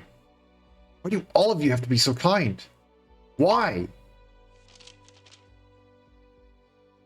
Catch quietly picks up the design sketch next to him and hands it to Stitch. Because you tried so hard. You can do much better. I know it. Since when do you need a reason to be kind? Since when do you need a reason to want to keep someone from falling like that? Now get up. Stop crying. First you lied to my tribesmen, and now you're making trouble for all kinds of people. So I'm going to sock you. Grit your teeth. It won't hurt too bad. Stitch looks at Gavial's fist.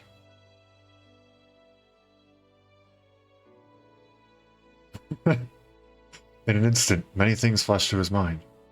Probably his whole life. And it's about to end in 3 seconds. The joy he felt when he listened to his teacher's lectures. The hatred he felt when his teacher left. The disappointment he felt every time he walked out of the design department after losing a design contest. Before he knew it, whenever he looked up at the dome above him, it was anger that he felt, not excitement. He thought the feeling was his alone. That not only could no one understand him, he did not need to be understood by anyone.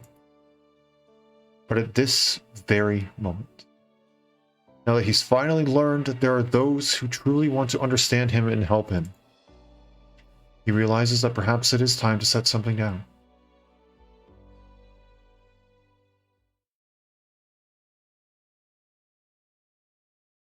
He then thinks to himself, he should take this punch.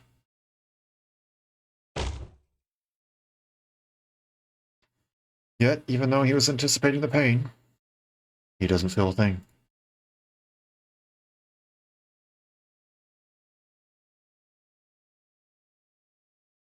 He looks down to find a deep, fist-sized pit in the table. Now you're scared? Relax, my fist's only for the bad guys. You're not a bad guy. Just a knucklehead. Why should I beat you up? You're the knucklehead!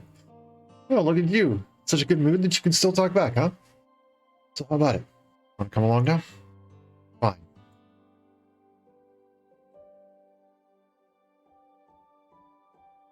Okay, let us proceed with the voting. If you are voting for the first proposal, please raise your hand. A sparse number of hands go up around the forum. Those with their hands appear very calm, as though they've made up their minds, even though they know there wouldn't be many people voting for this measure. Nadocho knows that those who would vote for this proposal are always the ones who are willing to give their lives. Record keeper, please record the number of votes for the first proposal. Okay, please put your hands down. If you are voting for the second proposal, please raise your hand. This time, there are a lot of people with their hands up. Some of them even have bottles in them. Most of them have rather sturdy builds. Undoubtedly, they are very confident in their excavation skills. Record keeper, please record the number of votes for the second proposal. Okay, please put your hands down. If you are voting for the third proposal, please raise your hand. The forum is dead silent. No one has a hand up. But you knows that this outcome is only to be expected. Heading to the surface is a big decision. Her speech alone could hardly be enough to persuade them. When she looks at the Durans whispering among themselves, she knows that her story has had no effect on them. The Durans are not afraid. All they need is opportunity. They still need a push. She also feels guilt deep in her heart. The old her definitely would have been leading the opposition against moving to the surface. But now she is doing other Duran's work for this. Her guilty feelings quickly disappear. But she knows she is doing what is right. I have a few things to add about going to the surface. Akula is a humid rainforest. It is hot there, no matter the time of year. Even without any temperature control, we would still be able to get used to life up there. Besides, Akula is rich in lake water resources and is home to a natural waterfall. In other words, it's an all-natural great aqua pit. Furthermore, Akula also has a large amount of mineral resources and land. If we wish to, we can build a new city there. Of course, we will also have the pride of Zarutsa, a new landmark that will once again put smiles on everyone's faces. Though we will have to discuss this with Akula's leader before we can make that decision. Enum will agree to it. Gavio? Hey, Dutta, look what I brought here. Who is it? It's Stitch. So you guys are pretty much done with that discussion. So the dome repair's next, right? It came at just the right time. It came at a terrible time. Oh, alright. I mean, I may not be the leader of Akula. Let me say this on her behalf. Akula welcomes you all. Get off the stage. Hey, I got more to say. No way.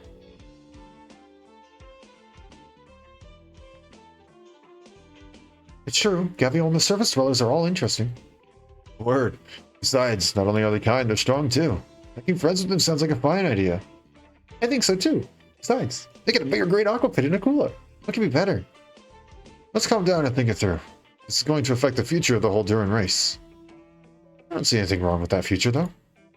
Right, I'm with you. I mean, even though a lot of bad things happen on the surface in Avdotia's story, just like we've always heard. If all those bad things shaped Avdotia into the kind person that she is, I don't think there's anything to be afraid of. Besides, I heard rumors that Stranger Things is still running on the surface. That is true. I don't know if that's intentional, but it's true. In more ways than one, I think. I don't know. I've never watched Stranger Things.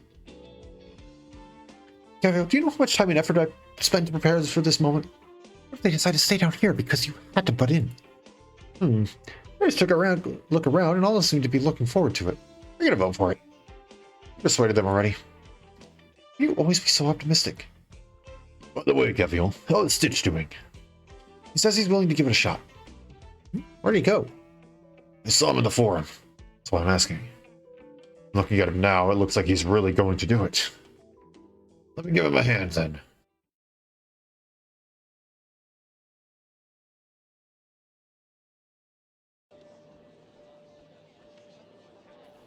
The crowd of the forum is bubbling with talk of going to the surface.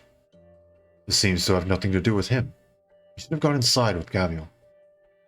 He has never been comfortable with situations like this to begin with. But he stays where he is. He knows he isn't afraid.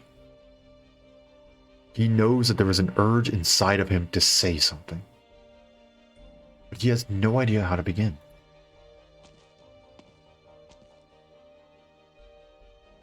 Right, I have a piece of regrettable news I forgot to share. After After he learned of Zarutza's impending disaster, our design representative Catch Lighttrace has decided to resign from his position and part ways with us for the moment. He's going to seek out a previous design representative, Master Finch Canvas, whose whereabouts are unknown. I understand and respect his decision. Furthermore, before he left, he appointed Master Finch's disciple, Stitch Canvas, to take his position. And I know better than anyone that Stitch Canvas is a talented architect, which is why I accepted this request. Now, let's invite him up here to say a few words. Stitch, the floor is yours.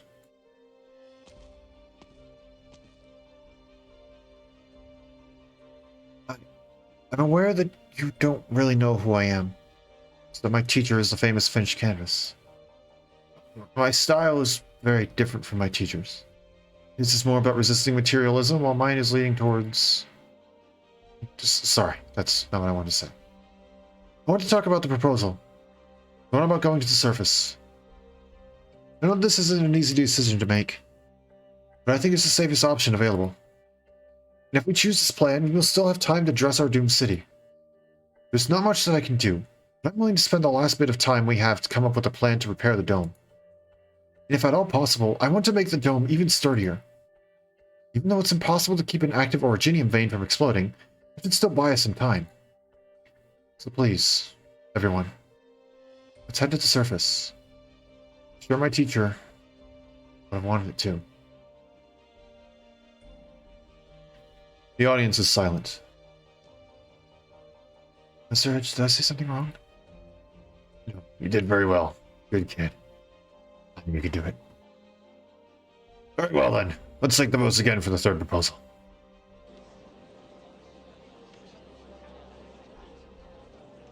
As though Stitch's speech unified their opinions, the very next moment, the Durans start raising their hands one by one. All of them chanting something different. Stitch is unable to make it out, but he can just barely hear some of them complimenting him. He notices that on a high platform up above in the distance, I cannot read, I am so sorry, Catch is faintly waving to seemingly congratulate him. It feels as though an electric current suddenly surges through him. For the first time, he realizes just how exhilarating it feels to be acknowledged.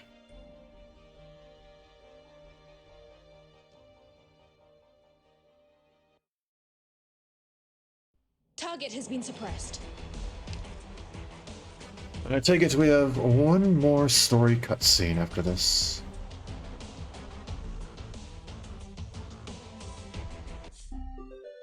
Yep. Go. I do want to see though, did I get everything?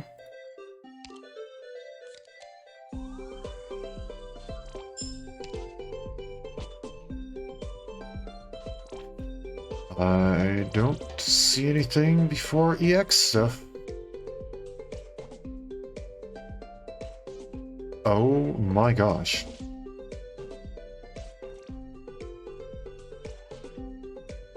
So many. There's 64! I didn't realize that until now. Gosh.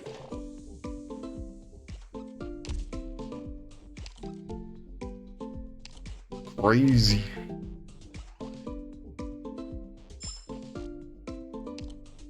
That's not helpful.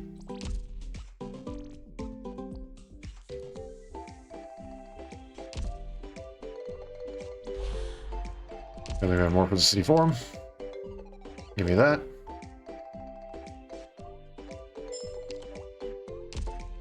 Okay, hopping back into this. One last cutscene. Paradise Lost, huh? What a reference.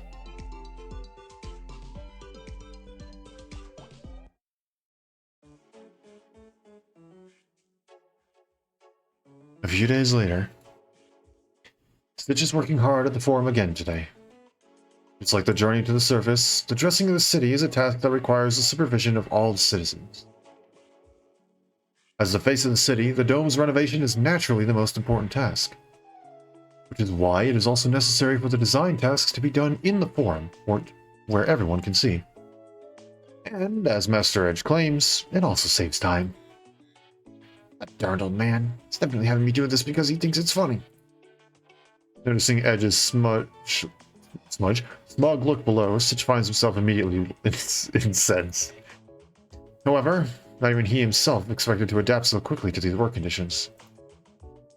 He has to take questions from passerby, he has to hear opinions, and even when he stands up and defends his beliefs in argument, none of that actually carries as much pressure as he thought it would. With Edge grinning away at him, Stitch is definitely irritated, but he also knows what people must be thinking about him. Just like how they must know what he is thinking. This little runt said more arguments than I can count the past few days. Just because someone dared to give him some feedback, he had to argue for the better part of the day. Still, the work he's turning in is impeccable.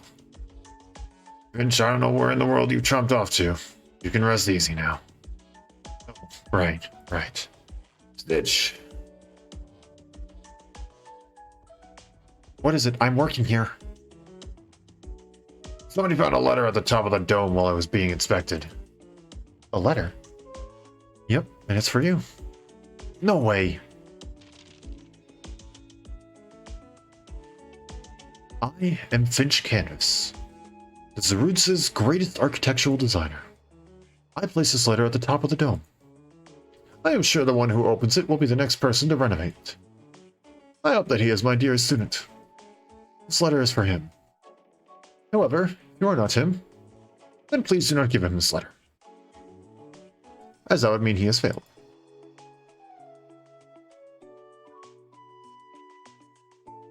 Sorry, Catch. Only I were a little more like you. Everyone's personality is different, and I can understand the way you think, too. All I can say is if I'd found out a little sooner, maybe things could have turned out different. You're allowed to stay, you know. It's fine. Feels like I did something terrible to you. I don't know, Elysium. I really appreciate your suggestion. It's true that I made this decision to give him that push at first. I also really want to seek out Master Finch. I'll be very happy to hear how Stitch is doing. Well, you've made it plenty hard for me to know what to say here. Speaking of which, it's not like this Master Finch really cares about his student. I have a hunch that he may have gone up to the surface to seek a cure for Ripathy. After I leave, I'll try my best to track him down too. Perhaps one day he will find his way to Rhodes Island. Ooh, now there's a plan. You know what I'm trying to say, right? Yeah. We'll meet again. I don't want to help out when we finally rebuild Zarutza. When the time comes, I'm going to work together with Stitch to put out some amazing designs. Like a statue of me.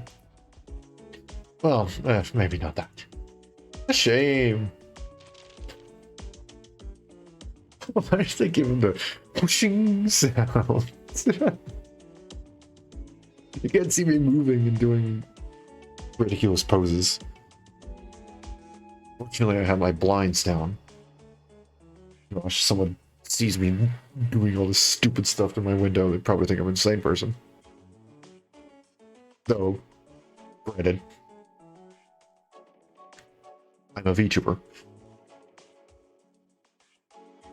I think that I think that about answers a lot of questions. First, I must apologize to you for my departure. But if I had not left, knowing you, you would never become truly independent. Alright, truth be told, if I decided to stay, I wouldn't have known how to stop caring for you. You have a gift. Neuropathy has greatly limited your lifespan, but at the same time, it has made you see life in a more profound way. Thanks to this, your style has greatly transformed for the better. I can tell.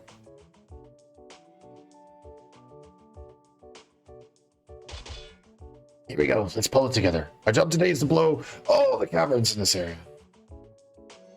You hear that, Yogi? Yes, brother. Oh, Yoda, did you have to start working this early? What are you talking about, Enum? This is the mission Gabrielle gave us herself. She saved my life. I could, I would dig through the earth to meet her right now. Check how she's been doing. She's still alive and kicking. She'll still be alive and kicking well after you're dead. That's for sure. Right, I'll be leaving tomorrow to meet the Pasha and discuss the Lord Amir business. So, starting tomorrow, Zumama's in charge. Got it? I'll come with you then. Did you say the Pasha is a pain to deal with? For you, yeah. The Pasha would grind you until there's nothing left. Don't worry. I haven't been a messenger all these years for nothing.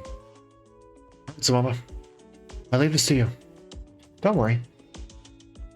I installed the Mountain Breaker Mark III on the Raging Ironhide. That buttons efficiency up threefold. You can even leave this whole... You can even leave me this whole place. Sometimes I feel like it's scarier than Gabriel. At the same time, this has made your style more and more extreme. And the more you stood firm with your style, the more you despised working with others. It worried me.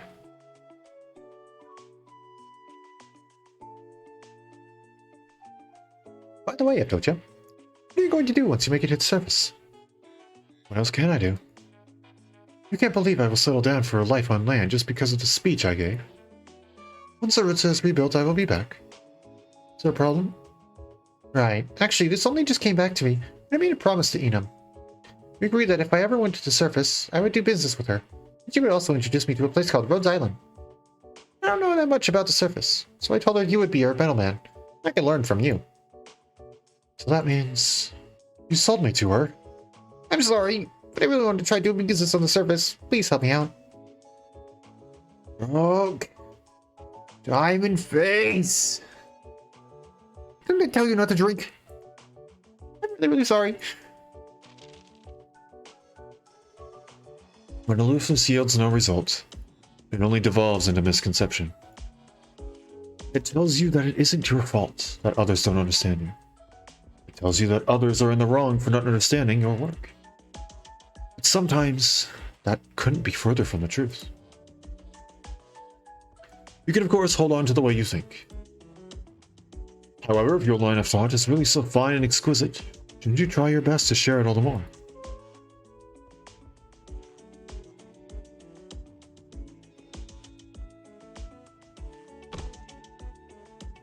Whew, this pillar will look just fine here. I expect them to want to renovate the forum, too. Durans are a thorough bunch, aren't they? Yeah. Do you realize that you are making history? Is that right? The Durans have lived underground for ages without making any large-scale effort at communicating with the world on the surface. Yet your choices have persuaded an entire city to relocate to the surface all at once. I would have thought that Akula would be the first place to know such an intimate level of exchange with the Duran city and its people. When future generations look back, it will probably never occur to them that this all happened because of an offhand idea you came up with. Now that you mention it, yeah, I guess you're right. There's nothing wrong with that, is there? There's of course nothing wrong with that. But what I'm saying is, history is always like that, Gavial. It might have been an accident that the Durans were able to put down roots underground, too. This goes to show that perhaps history is nothing to be revered or feared, just like the Akulan traditions that you so easily destroyed. Okay, I do actually have a certain someone who I would wish to share that quote with, so I'm going to take a screenshot of this real quick. Pardon me.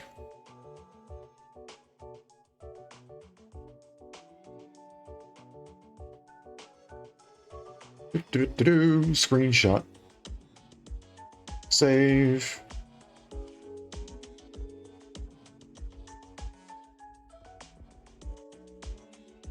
There we go. Now, I'm not so sure about that. I think people who know their history pretty great. I think people who know their history pretty great. I'm a little confused about that one. Dr. Kelsey, she knows history like the back of her hand. Well, she's lived through it all. She's freaking 7 millennia old. She's lived through freaking... She's older than the Big Bang. Don't tell her I said that. Or else Monster will probably run me through with all 4 of his freaking arms. 1, 2, 3, 4. True damage.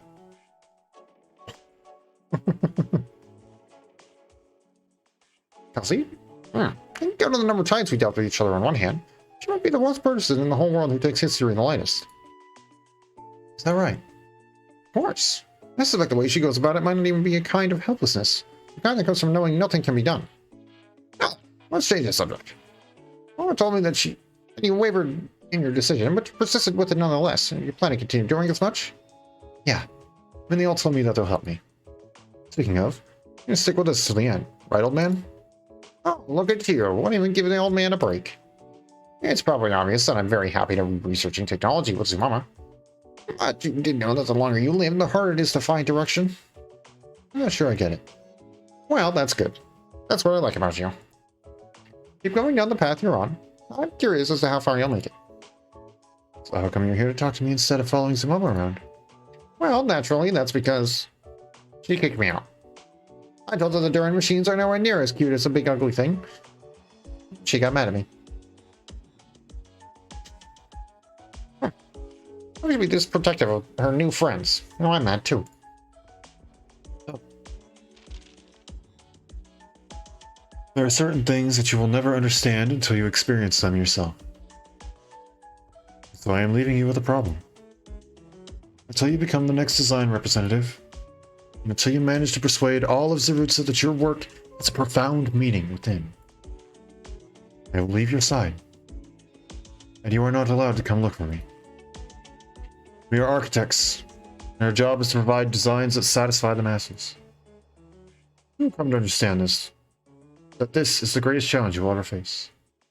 Not a design problem, not a construction flaw. Read that backwards, that's fine. But rather something as simple as being persuasive.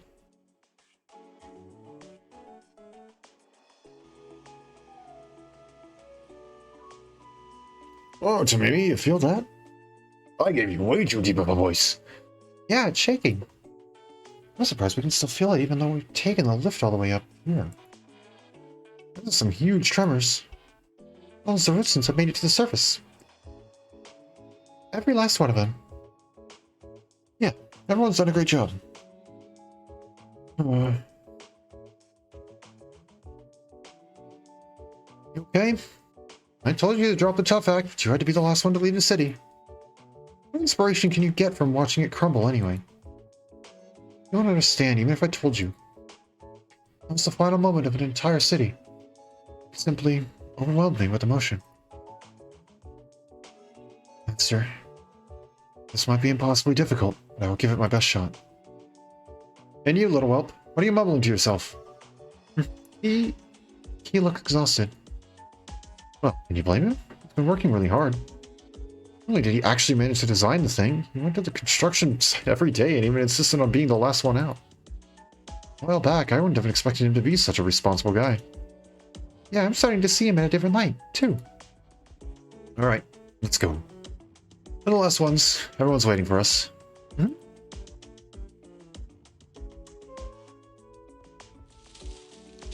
How come Gavial wasn't back yet? She didn't get into trouble, did she?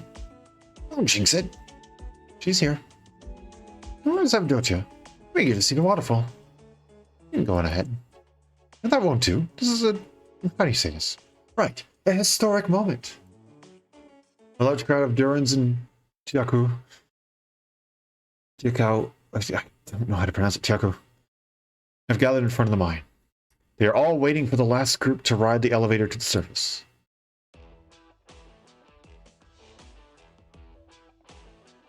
She's doing the thing. No, it's not quite. It's not quite the anime uwu shy thing. It's close, but not quite. Oh my gosh! I just realized she's holding Stitch.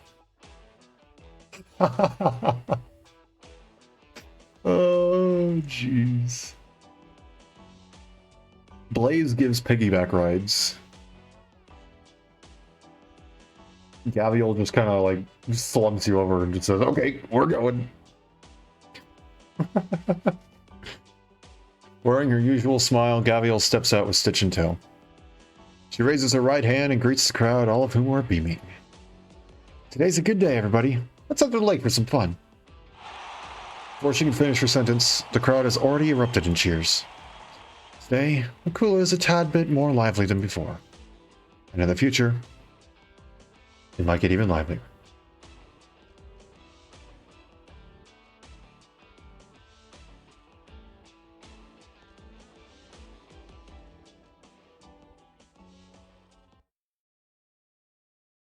There we go. And that, my friends, is the end of our current event. I don't know what this one is, but I know the EX does not unlock for a little bit. let me go ahead and do this just in case I get booted all the way out. Nope, we're good. Looks like we still have... Oh, what would that be? I guess I don't know exactly when the starting point was. Oh, I forgot that reset. Oh, I need to go and do that. That'll come later, though.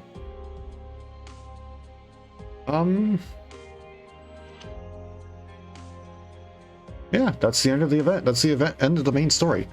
We'll eventually come back. We'll do the EX stages, of course. But for now, that is the end of that. I do want to go and check in on a certain someone here. Hey there, buddy. Mechacord, yep. Exactly as I predicted.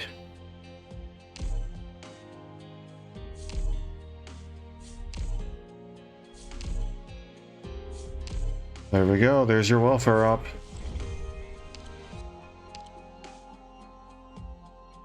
There we go. And the lovely voice actors who actually play him incredibly well. They sound exactly how I imagined him to, which is nice. It's very rare for that to happen.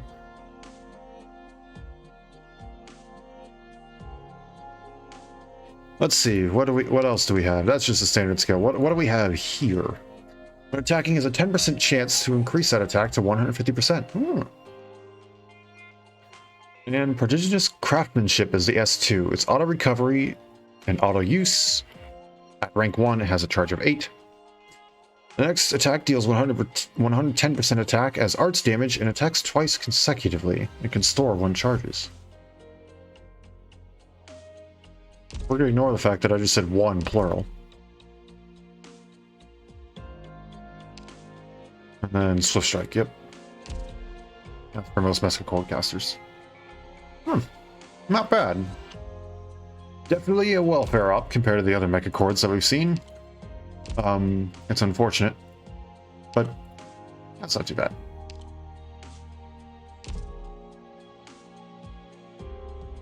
Let's see. With 25, we don't have enough. Yeah, no, or 3/4 of the way there.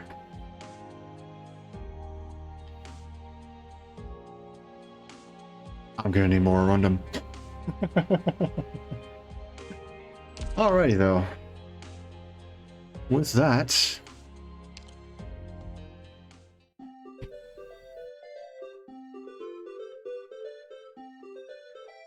I think that's it. I think that's everything we wanted to do. We've done all the missions that are available to us. I'll go ahead and I'll call it here. Boop, boop, boop, boop. The only thing I still don't know is how Cantabile. We'll go with Cantabile. I don't know how she fits into the story. We didn't see her.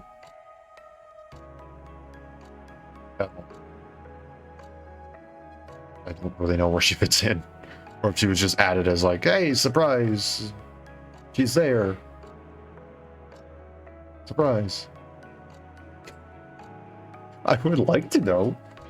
Clearly she has some trauma with her. Have you heard her defeat quote? Oh my gosh. It's depressing. I want to know her story. Oh my gosh. Oh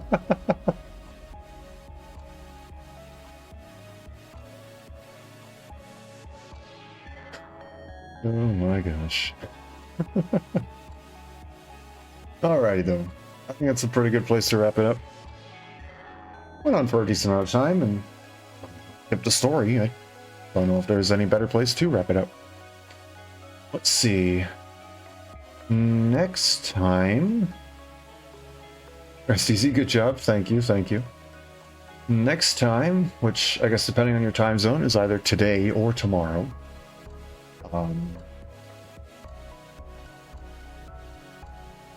Basically, in about 20 hours. Just about 20 hours. we'll be playing Splatoon. And I think that'll be the last time we play Splatoon for a little while. Of course, we'll boot it back up in cases of... I'm dropping everything. I said I would stop fiddling with things on my desk, and I lied. I kept fiddling with things. That will be probably the last time we play Splatoon for a little while. Of course, we'll still boot it up for stuff like Splatfest. If I just get the urge to go and play competitive on stream or something like that, if I want to go and try out the new Grizzco weapons, if I want to try out just a bunch of different stuff, it's still going to be on the table. Just like all the roguelikes that we have, it'll just be one of those games that we can always come back to because it's a really good game and we'll always love it. But our rotation will be cycling over January 20th. And I have a certain special game that I wish to play immediately. As much as possible.